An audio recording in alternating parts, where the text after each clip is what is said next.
स्वागत एक बार फिर तो तुहाडा सारिਆਂ ਦਾ प्राइम एशिया टीवी के खास प्रोग्राम प्राइम टाइम विच मैं हाँ नवजीत। कोशिश करी है कि 24 घंटे विच जो कुछ भी वापरिया हुंदा तुहाडे सामने रखीए।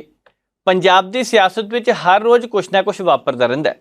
बहुत सारे समाजिक मुद्दे हुंदे ने जिन्हां ते चर्चा करनी जरूरी हुंदी है।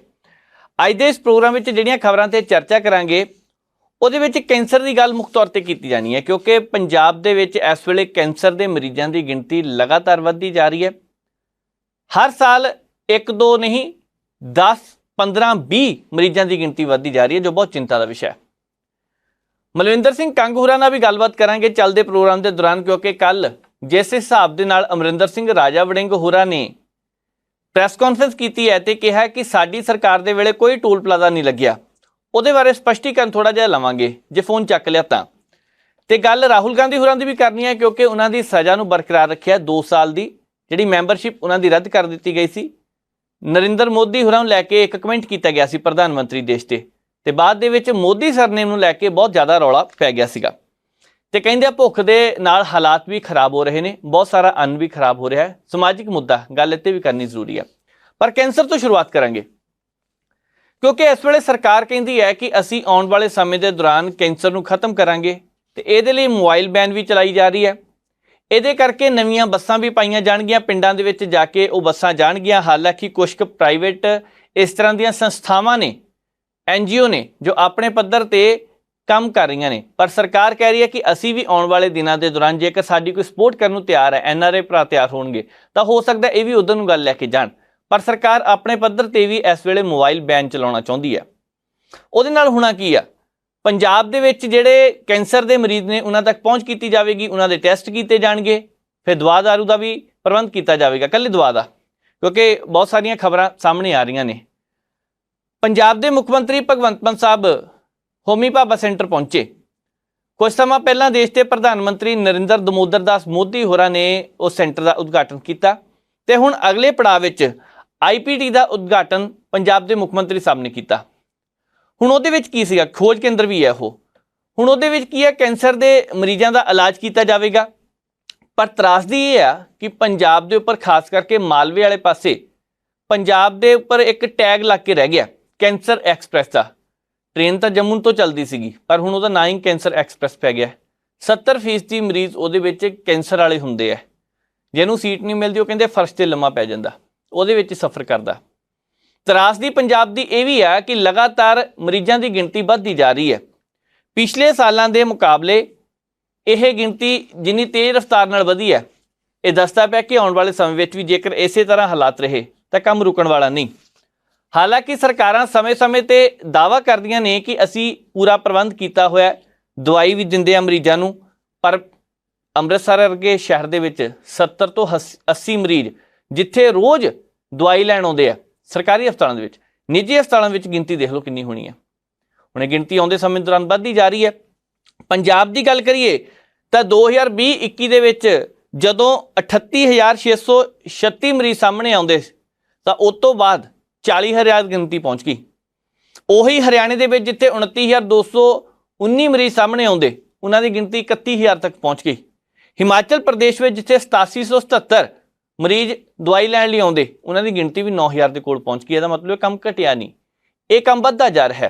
आने वाले समय के दौरान भी ये मरीजों की गिनती वध सकती है जेकर इनू चंगी तरह ना रोकिया गया। गल इत्थे ही खत्म नहीं हुंदी। मालवे दे खास करके बठिंडा मानसा वाले पासे होर भी कई जिले ने जिथे कैंसर के मरीजों की गिनती बढ़ती है, पर उहदे विच औरतों की गिनती ज़्यादा वाधा हो रहा है। ब्रैस्ट का कैंसर बढ़ता जा रहा है, जो बहुत ज़्यादा चिंता का विषय है। पिछले समय के दौरान एक दो संस्थावां जिहड़ियां कैंसर नूं लैके बीमारी नूं खोज करदियां ने, लोकां दे टेस्ट करदियां ने, उन्होंने दावा किया कि जिन्नी तेज़ रफ्तार नाल ये बीमारी औरतों के विच वधदी जा रही है, मर्दां च अजे घट है, मर्दां विच भी वध रही है पर औरतां ज़्यादा। ब्रैस्ट कैंसर हो रहा है, फूड पाइप का कैंसर हो रहा है, उहदे नाल ही नाल सर्वाइकल कैंसर हो रहा है। यह भी एक चिंता का विषय है, इधर भी ध्यान देने की जरूरत है। पंजाब के मुख्यमंत्री भगवंत मान साहब जदों होमी भाभा सेंटर पहुंचे तो उन्होंने की कहा, उहदे बारे भी असी सुनना है, क्योंकि गल्लां तो महत्वपूर्ण ने। जिस हिसाब के नाल उन्होंने ये गल कही है कि पंजाब दे विच हालात लंबे समय तो खराब ने, पर साडी सरकार कोशिश करेगी कि इनू खत्म किया जाए। ये खत्म होना किद्दां? ਕਿਹੜੇ ਤਰੀਕੇ ਅਪਣਾਏ ਜਾਣਗੇ, ਸਰਕਾਰ ਨਵਾਂ ਕੀ ਕੁਝ ਕਰ ਰਹੀ ਹੈ, ਕਿਹੜੀਆਂ ਨਵੀਆਂ ਨੀਤੀਆਂ ਤਿਆਰ ਕੀਤੀਆਂ ਜਾ ਰਹੀਆਂ ਨੇ, ਜੇਕਰ ਲੋਕਾਂ ਤੱਕ ਪਹੁੰਚ ਕਰਨੀ ਆ ਮੋਬਾਈਲ ਬੈਨ ਤੋਂ ਇਲਾਵਾ ਹੋਰ ਕਿਹੜੇ ਕੰਮ ਕਰਨ ਦੀ ਅਜੇ ਜ਼ਰੂਰਤ ਹੈ। ਉਧਰ ਵੀ ਮੁੱਖ ਮੰਤਰੀ ਸਾਹਿਬ ਨੇ ਥੋੜੀ ਜਿਹੀ ਝਾਤ ਪਾਈ ਹੈ। ਪਹਿਲਾਂ ਪੰਜਾਬ ਦੇ ਮੁੱਖ ਮੰਤਰੀ ਭਗਵੰਤ ਮਾਨ ਸਾਹਿਬ ਨੂੰ ਸੁਣਦੇ ਆ, ਉਹਨਾਂ ਨੇ ਕੀ ਕਿਹਾ ਇਸ ਮਸਲੇ ਤੇ। ਅੱਜ ਦੇ ਇਸ ਫੰਕਸ਼ਨ ਦੇ ਵਿੱਚ ਜਿਸ ਤਰ੍ਹਾਂ ਪਹਿਲਾਂ ਦੱਸ ਹੀ ਦਿੱਤਾ ਗਿਆ ਕਿ प्रेजेंटेशन ਦੇ ਵਿੱਚ ਵੀ कि हम लोग एक इकट्ठे होकर काम करने की एक योजना बना रहे हैं, एक ऐसी बीमारी के साथ लड़ने की जिसका गांव में डॉक्टर साहब नाम भी नहीं लेते, लोग इतना खतरनाक माना जाता है कि उसका नाम अपनी जुबान से नहीं लेते। ये कह दिया जाता है कि वो बीमारी हो गई जिसका नाम नहीं लेना। कभी टीबी के बारे में ये कहा जाता था, उस पर हमने कंट्रोल कर लिया है। अब कैंसर के बारे में ये कहा जाता है, और खासतौर पे मालवा बेल्ट में, जिस बेल्ट से मैं आता हूं, बहुत ज्यादा प्रॉब्लम है वहां पे। हेपेटाइटिस सी से लेके बहुत से पेशेंट ऐसे हैं जो अपने टेस्ट नहीं करवाते, वो इसीलिए डर के टेस्ट नहीं करवाते कि अगर डायग्नोज हो गया कुछ फिर कहाँ जाएंगे, फिर उनको चिंता लगेगी क्या होगा, मुझे ये है। तो ये स्टिग्मा जो है वो तोड़ना है। उसके लिए टाटा का नाम जब भी किसी भी फील्ड में आता है, चाहे इंडस्ट्री में आ जाए, चाहे वो एयरलाइन में आ जाए, चाहे वो मेडिकल साइंसेस में आ जाए, तो टाटा के साथ बिजनेस के साथ साथ टाटा के साथ देशभक्ति भी जुड़ती है कि ये टाटा वाले लोग हैं, ये कर लेंगे। हर एक को यकीन है कि इनके पास आ गया तो कुछ भी कर लेंगे ये, क्योंकि उनके पास टीम इतनी डेडिकेटेड है और टीम वर्क है, सारा टीम वर्क है। तो जब संगरूर में 2015 में होमी बाबा सेंटर आया था, तब मैं एमपी था संगरूर से, तो प्राइम मिनिस्टर रिलीफ फंड से बहुत से कैंसर के पेशेंट को हम रिकमेंड करते थे वहां। तो वहां पे अभी 125 बेडेड हो गया संगरूर, और वो बिल्कुल सिटी के सेंटर में है। छोटा सा शहर है, जैसा कि डॉक्टर शीश ने बताया, रूरल एरिया है, और बहुत से लोग वहां पे आके ठीक होके चले गए। बहुत से हर रोज आते हैं, और संगरूर जो है वो मालवा का काफी एरिया कवर कर लेता है, बठिंडा, गंगानगर तक, और अबोहर, इधर से फिरोजपुर, बरनाला, मलेरकोटला, इधर तक संगरूर जो है, मानसा, सिरसा, ये एरिया कवर करता है। तो जैसा कि बोला गया है कि हमने कैंसर ट्रेन को सिर्फ रोका ही नहीं, उसमें कैंसर के पेशेंट पहले बीकानेर जाते थे, वो गाड़ी बठिंडा से बीकानेर जाती है, तो उसको कैंसर एक्सप्रेस बोलने लग गए थे लोग। तो उसको सिर्फ रोका ही नहीं, उसमें से पेशेंट को उतार के उनकी ट्रीटमेंट यहीं पर पंजाब में शुरू कर दी है। तो ये बहुत अच्छी उपलब्धि कहूंगा मैं सबकी मिलके काम करने की। और इस काम के लिए हम कभी भी फंडिंग में कभी हम कोई जो है हाथ तंग नहीं रहता हमारा गवर्नमेंट का देने के लिए। हमने 42 करोड़ रुपया अभी इंफ्रास्ट्रक्चर ऑफ संगरूर का जो हमने दिया है, नई मशीन्स आई हैं, और 2 करोड़ रुपया एनुअली हम संगरूर वाले कैंपस को वो अलग से है मेडिसिन और अदर स्पोर्ट के लिए, वो भी करते हैं। और बाकी सब पेट सिटी, SPECT, स्कैन, इनके लिए हमने 34 करोड़ रुपया अप्रोक्सीमेटली अलग से हम उसको रखा। मेडिकल, क्योंकि हमारे मंत्री साहब खुद डॉक्टर हैं, तो जो इनकी रिकमेंडेशन होती है, लेटेस्ट मशीनें आती हैं, हर रोज साइंस अपने आप को चेंज करती है, साइंस अपने आप को अपडेट करती है, तो मेडिकल साइंस अपने आप को अपडेट करती है। हो सकता है आज जो मशीन हमें मिल रही है 1 महीने बाद वो आउटडेटेड हो जाए, तो हमें वहां पे लेटेस्ट टेक्नोलॉजी जो है रखनी है, उसके लिए हम रेडी हैं। CSR से लाएं, कहीं से भी लाएं, लेकिन लोगों की हेल्थ के लिए हम कभी भी कॉम्प्रोमाइज नहीं करेंगे इस मामले में। तो बाकी हमारी कोशिश ये रहती है कि खर्चा आ गया जितना, उसमें से ज्यादा पंजाब गवर्नमेंट कर दे, या प्राइम मिनिस्टर लीव फंड जो है वहां से आ जाए। तो 1.5 लाख रुपए तो पंजाब गवर्नमेंट देती है, बाकी उधर से तो एक अकाउंट खुलता है। क्योंकि मैंने बहुत से, सबसे ज्यादा एज एन एमपी, जब मैं एमपी था, सबसे ज्यादा रिकमेंडेशन जो थी, पीएमओ से पूछ सकते हैं आप आरटीआई के जरिए, कि हर एक महीने 3 पेशेंट, मेजर जो बीमारियां हैं उनका 3 पेशेंट को एमपी रिकमेंड कर सकता है। लेकिन हम हर महीने 3 नहीं, हम हर महीने 10-10 भेजते थे। उनमें से हम जो छोटे बच्चे थे या कम एज थी, उनको प्रेफरली करवा लेते थे कि इनके लिए जल्दी कर दो।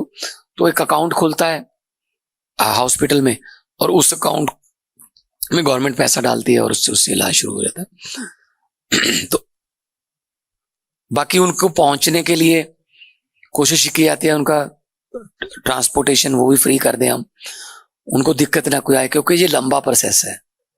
तो एक बार आया आपके पास कोई कैंसर का पेशेंट, ये तो है नहीं कि 2-3 बार बुला के इसको, तो साल 2-2 साल चेकअप्स चलते रहते हैं, प्रिवेंटिव केयर चलती है। तो एक और हमारा आइडिया था, जब मीटिंग में डॉक्टर साहब खुद आप भी आए थे, कि हम मोबाइल लेबोरेटरीज लेके जाना चाहते हैं गांव में।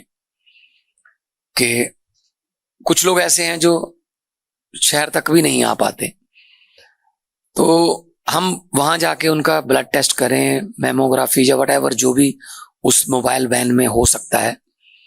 एक इंडस्ट्रियलिस्ट हैं जो कहते हैं कि जी हम इसको स्पॉन्सर करेंगे, आप बनवा लीजिए, कितने की वैन बनेगी। पंजाब में हम 5-10 जितनी ज्यादा से ज्यादा बना सकते हैं।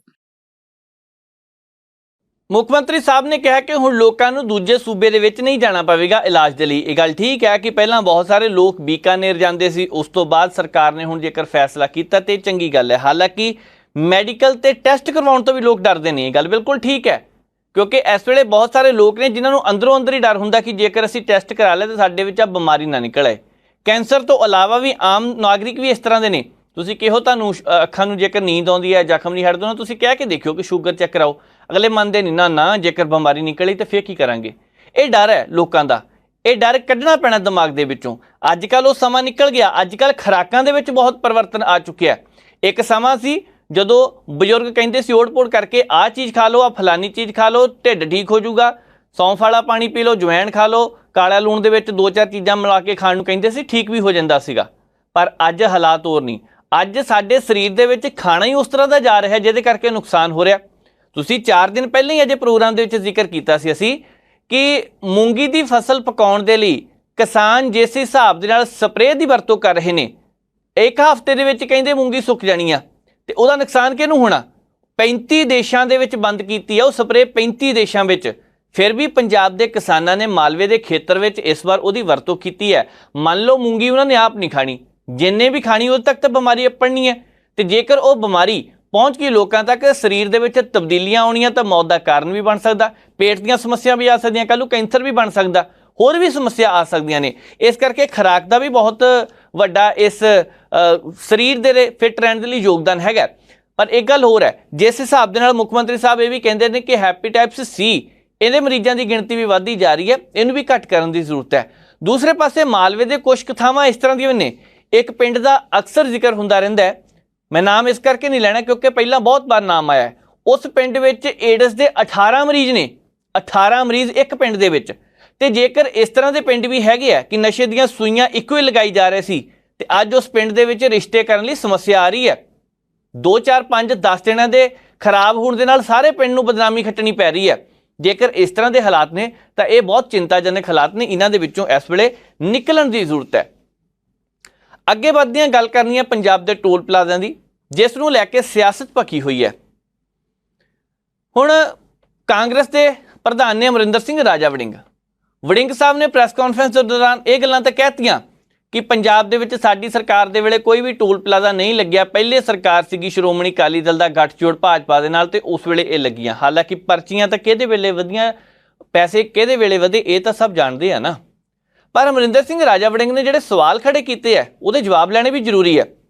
जिस हिसाब ਦੇ ਨਾਲ ਉਹਨਾਂ ਨੇ ਕਿਹਾ ਕਿ ਸਰਕਾਰ ਕਹਿੰਦੀ ਸੀ ਕਿ ਅਸੀਂ VIP ਕਲਚਰ ਖਤਮ ਕਰਾਂਗੇ, ਪਰ ਕਰੋੜਾਂ ਰੁਪਈਆ ਹੀ ਇਹਨਾਂ ਨੇ ਖਰਚ ਦਿੱਤਾ। ਕਾਹਦੇ ਤੇ? ਜਦੋਂ ਉੱਥੇ ਮੁੱਖ ਮੰਤਰੀ ਸਾਹਿਬ ਪਹੁੰਚਦੇ ਨੇ, ਹੋਰ ਸਿਆਸਤਦਾਨ ਪਹੁੰਚਦੇ ਨੇ, ਤਾਂ ਉਹਨਾਂ ਦੀ ਸੁਰੱਖਿਆ ਤੇ ਪੈਸੇ ਖਰਚ ਹੁੰਦੇ ਆ, ਇਹ 'ਚ ਕੋਈ ਸ਼ੱਕ ਨਹੀਂ। ਵੈਸੇ ਤਾਂ ਜਦੋਂ ਕੈਪਟਨ ਅਮਰਿੰਦਰ ਸਿੰਘ ਜਾਂਦੇ ਹੋਣਗੇ ਪੈਸੇ ਉਦੋਂ ਵੀ ਖਰਚ ਹੁੰਦੇ ਆ। ਜਦੋਂ ਸੁਖਬੀਰ ਸਿੰਘ ਬਾਦਲ ਜਾਂ ਸਰਦਾਰ ਪ੍ਰਕਾਸ਼ ਸਿੰਘ ਬਾਦਲ ਤੇ ਇਸ ਦੁਨੀਆ ਤੇ ਨਹੀਂ ਗਏ, ਚਲੋ ਜਦੋਂ ਕੋਈ ਵੀ ਮੁੱਖ ਮੰਤਰੀ ਸਾਹਿਬ ਉਸ ਸਮੇਂ ਜਾਂਦਾ ਹੋਵੇਗਾ ਤਾਂ ਖਰਚਾ ਤਾਂ ਆਉਣਾ ਹੀ ਹੈ, ਪ੍ਰੋਟੋਕੋਲ ਤੇ ਖਰਚ ਤਾਂ ਆਉਣਾ ਹੀ ਹੈ। ਡਿਪਟੀ ਮੁੱਖ ਮੰਤਰੀ ਜਾਂਦੇ ਹੋਣਗੇ, ਖਰਚ ਤਾਂ ਆਉਣਾ ਹੀ ਹੈ। ਵਿਰੋਧੀ ਧਿਰ ਦੇ ਨੇਤਾ ਜਾਂਦੇ, ਖਰਚ ਤਾਂ ਆਉਣਾ ਹੀ ਹੈ। ਪਰ ਇਹਨਾਂ ਸਾਰੇ ਸਵਾਲਾਂ ਦੇ ਜਵਾਬ, ਕਿਉਂਕਿ VIP ਕਲਚਰ ਦੀ ਗੱਲ ਚੱਲੀ ਹੈ ਨਾ, ਅਸੀਂ ਮਲਵਿੰਦਰ ਸਿੰਘ ਕੰਗ ਹੋਰਾਂ ਤੋਂ ਜਾਣਨ ਦੀ ਕੋਸ਼ਿਸ਼ ਕਰਦੇ ਹਾਂ। ਕੰਗ ਸਾਹਿਬ ਨਾਲ ਫੋਨ ਦੇ ਜ਼ਰੀਏ ਰਾਬਤਾ ਕਾਇਮ ਕਰਦੇ ਹਾਂ ਕਿ ਇਸ ਵੇਲੇ ਜੋ ਸਵਾਲ ਪੁੱਛੇ ਗਏ ਸੀਗੇ ਉਹਨਾਂ ਦੇ ਬਾਰੇ ਕੀ ਕਹਿਣਾ ਹੈ, ਕਿਉਂਕਿ ਬਹੁਤ ਜ਼ਰੂਰੀ ਹੈ ਇਸ ਵੇਲੇ ਜਦੋਂ ਵਿਰੋਧੀ ਧਿਰ ਕੋਈ ਮੁੱਦਾ ਚੁੱਕਦੀ ਹੈ ਤੇ ਸਰਕਾਰ ਨੂੰ ਉਹਦਾ ਜਵਾਬ ਦੇਣਾ ਚਾਹੀਦਾ। ਤੇ ਟੋਲ ਪਲਾਜ਼ਿਆਂ ਨੂੰ ਲੈ ਕੇ ਜੋ ਦੋਸ਼ ਉਹਨਾਂ ਤੇ ਲੱਗੇ ਆ ਕਿ ਕਰੋੜਾਂ ਰੁਪਏ ਖਰਚ ਕੀਤੇ ਆ 10 ਟੋਲ ਪਲਾਜ਼ੇ ਬੰਦ ਕਰਨ ਦੇ ਲਈ, ਕੰਗ ਸਾਹਿਬ ਕੀ ਕਹਿੰਦੇ ਨੇ? ਕੰਗ ਸਾਹਿਬ ਨਾਲ ਫੋਨ ਦੇ ਜ਼ਰੀਏ ਰਾਬਤਾ ਕਾਇਮ ਕਰਨ ਦੀ ਕੋਸ਼ਿਸ਼ ਕਰਦੇ ਆ। ਪੰਜਾਬ ਦੇ ਬਹੁਤ ਸਾਰੇ ਇਸ ਤਰ੍ਹਾਂ ਦੇ ਮੁੱਦੇ ਨੇ ਜਿਹਨੂੰ ਲੈ ਕੇ ਹਰ ਰੋਜ਼ ਪ੍ਰੈਸ ਕਾਨਫਰੰਸ ਹੁੰਦੀ ਹੈ, ਹਰ ਰੋਜ਼ ਸਿਆਸਤਦਾਨ ਕੋਈ ਸਵਾਲ ਕਰਦਾ ਹੈ, ਦੂਸਰੇ ਪਾਸੇ ਜਵਾਬ ਆਉਂਦਾ ਹੈ। ਕਦੀ ਵਿਰੋਧੀ ਧਿਰ ਨੂੰ ਲੱਗਦਾ ਇਹ ਤਾਂ ਗੱਲ ਕਰਨ ਵਾਲੀ ਨਹੀਂ, ਸੱਤਾਧਾਰੀ ਪਾਰਟੀ ਕਹਿੰਦੀ ਹੈ ਕਿ ਪਿਛਲੀਆਂ ਸਰਕਾਰਾਂ ਨੇ ਕੀਤਾ ਕੀ ਹੈ। ਬਹੁਤ ਸਾਰੀਆਂ ਚਰਚਾਵਾਂ ਚੱਲਦੀਆਂ ਰਹਿੰਦੀਆਂ ਨੇ। ਕੱਲ ਜਦੋਂ ਅਮਰਿੰਦਰ ਸਿੰਘ ਰਾਜਾ ਵੜਿੰਗ ਨੇ ਇੱਕ ਪ੍ਰੈਸ ਕਾਨਫਰੰਸ ਕੀਤੀ, ਇਹ ਦੱਸਿਆ ਕਿ ਸਾਡੇ ਵੇਲੇ ਤਾਂ ਕੋਈ ਟੋਲ ਪਲਾਜ਼ਾ ਲੱਗਾ ਹੀ ਨਹੀਂ, ਇਹ ਲੱਗਾ ਸੀ ਸ਼੍ਰੋਮਣੀ ਅਕਾਲੀ ਦਲ ਦੀ ਸਰਕਾਰ ਦੇ ਸਮੇਂ ਜਦੋਂ ਉਹਨਾਂ ਦਾ ਗੱਠਜੋੜ ਭਾਜਪਾ ਦੇ ਨਾਲ ਸੀ। ਤਾਂ ਉਸ ਵੇਲੇ ਬਹੁਤ ਸਾਰੇ ਸਵਾਲ ਖੜੇ ਹੋਏ। ਇਹਨਾਂ ਸਵਾਲਾਂ ਦੇ ਜਵਾਬ ਲੈਣ ਲਈ ਅਸੀਂ ਆਮ ਆਦਮੀ ਪਾਰਟੀ ਦੇ ਬੁਲਾਰੇ ਨੇ ਮਲਵਿੰਦਰ ਸਿੰਘ ਕੰਗ, ਉਹਨਾਂ ਨਾਲ ਗੱਲਬਾਤ ਕਰਾਂਗੇ। ਕੰਗ ਸਾਹਿਬ ਬਹੁਤ ਬਹੁਤ ਸਵਾਗਤ ਹੈ ਜੀ। ਸ਼ੁਕਰੀਆ ਨਵਜੀਤ ਜੀ, ਸ਼ੁਕਰੀਆ ਸਾਰੇ ਦਰਸ਼ਕਾਂ ਨੂੰ ਸਤਿ ਸ਼੍ਰੀ ਅਕਾਲ। ਕੰਗ ਸਾਹਿਬ, ਕੱਲ ਜਦੋਂ ਅਮਰਿੰਦਰ ਸਿੰਘ ਰਾਜਾ ਵੜਿੰਗ ਨੇ ਇੱਕ ਪ੍ਰੈਸ ਕਾਨਫਰੰਸ ਕੀਤੀ ਤੇ ਇਹ ਗੱਲ ਕਹੀ ਹੈ ਕਿ ਸਾਡੇ ਵੇਲੇ ਕੋਈ ਟੋਲ ਪਲਾਜ਼ਾ ਲੱਗਾ ਨਹੀਂ ਤੇ ਸਰਕਾਰ ਕਰ ਰਹੀ ਹੈ ਇਸ ਮਾਮਲੇ ਦੇ ਉੱਪਰ ਚਲਾਕੀ, ਇਹਦੇ ਬਾਰੇ ਤੁਸੀਂ ਕੀ ਕਹਿਣਾ ਚਾਹੁੰਦੇ ਆ ਜੀ? ਦੇਖੋ, ਪਹਿਲੀ ਗੱਲ ਤੇ ਇਹ ਆ ਵੀ ਪਤਾ ਨਹੀਂ ਰਾਜਾ ਵੜਿੰਗ ਜੀ ਕਿਹੜਾ ਹੋਮਵਰਕ ਕਰਕੇ ਆਏ ਸੀ। ਜਿਹੜਾ ਕੱਲ ਮੁੱਖ ਮੰਤਰੀ ਜੀ ਵੱਲੋਂ ਟੋਲ ਪਲਾਜ਼ਾ ਬੰਦ ਕਰਾਇਆ ਗਿਆ ਉਹ ਹੈਗਾ ਕੋਟਕਪੂਰਾ ਮੋਗਾ ਕੋਟਕਪੂਰਾ ਰੋਡ ਸਿੰਘਾ ਵਾਲਾ ਪਿੰਡ ਵਾਲਾ ਜੀ। ਇਹ ਟੋਲ ਪਲਾਜ਼ਾ ਹੋਣ ਚ ਆਇਆ ਸੀ 2007-4-2006, ਯਾਨੀ ਕਿ ਜਦੋਂ ਕੈਪਟਨ ਅਮਰਿੰਦਰ ਸਿੰਘ ਦੀ ਸਰਕਾਰ ਸੀ ਔਰ ਪ੍ਰਤਾਪ ਸਿੰਘ ਬਾਜਵਾ PWD ਮਿਨਿਸਟਰ ਸੀ। 7/4/2006 ਔਰ ਇਹਦੀ ਸਮਾਪਤੀ ਹੋਣੀ ਸੀ 15 ਸਾਲ ਬਾਅਦ, ਤਕਰੀਬਨ 16.5 ਸਾਲ ਬਾਅਦ 2023 ਜੀ। ਹੋਇਆ ਕੀ ਆ, ਬੇਸਿਕਲੀ ਕਈ ਕੰਡੀਸ਼ਨਾਂ ਹੁੰਦੀਆਂ ਜਿਹੜੀਆਂ ਕੰਪਨੀਆਂ ਨੂੰ ਇਹ ਦਿੱਤੇ ਜਾਂਦੇ ਆ ਟੋਲ ਪਲਾਜ਼ਾ ਦੇ ਕੰਟਰੈਕਟ। ਉਹਦੇ ਚ ਅਗਰ ਕੋਈ ਕੰਪਨੀ ਗਾਈਡਲਾਈਨ ਨੂੰ ਵਾਇਲੇਸ਼ਨ ਕਰਦੀ ਹੈ ਤੇ ਸਰਕਾਰ ਕੋ ਪੂਰਾ ਅਧਿਕਾਰ ਹੁੰਦਾ ਹੈ ਕਿ ਉਹਦਾ ਐਗਰੀਮੈਂਟ ਹੀ ਕੈਂਸਲ ਕੀਤਾ ਜਾ ਸਕਦਾ ਹੈ, ਜਿਹੜਾ ਕਿ ਪਿਛਲੇ ਜਿਹੜੇ 10 ਟੋਲ ਪਲਾਜ਼ੇ ਮਾਨ ਸਾਹਿਬ ਦੀ ਸਰਕਾਰ ਨੇ ਬੰਦ ਕਰਾਏ ਉਹਨਾਂ ਸਾਰਿਆਂ ਚ ਵਾਇਲੇਸ਼ਨ ਹੋਈ ਆ ਜੀ। ਤੇ ਰੀਸੈਂਟ ਵਾਲਾ ਜੇ ਮੈਂ ਦੱਸਾਂ ਤੇ ਇਹਦੇ ਬਾਰੇ ਬੜੀ ਡਿਟੇਲ ਚ ਰਾਜਾ ਵੜਿੰਗ ਜੀ ਵੀ ਤੁਹਾਡੇ ਚੈਨਲ ਦੇ ਰਾਹੀਂ ਸੁਣ ਲੈਣ। ਬੇਸਿਕਲੀ ਜਿਹੜਾ ਓਵਰਲੇ ਕਰਨਾ ਸੀ ਇਸ ਕੰਪਨੀ ਨੇ ਉਹ 2014 ਚ ਕਰਨਾ ਸੀ, ਜਿਹੜਾ ਕਿ 30/9/2014 ਨੂੰ ਕਰਨਾ ਸੀ, ਜਿਹੜਾ ਕਿ ਕੀਤਾ ਨਹੀਂ ਇਹਨਾਂ ਨੇ। 158 ਦਿਨ ਡਿਲੇ ਕੀਤਾ ਉਸ 2014 ਚ ਪਹਿਲੀ ਵਾਰ, ਇੱਕ ਵਾਰ ਪਹਿਲਾਂ ਵਾਇਲੇਸ਼ਨ ਕੀਤੀ।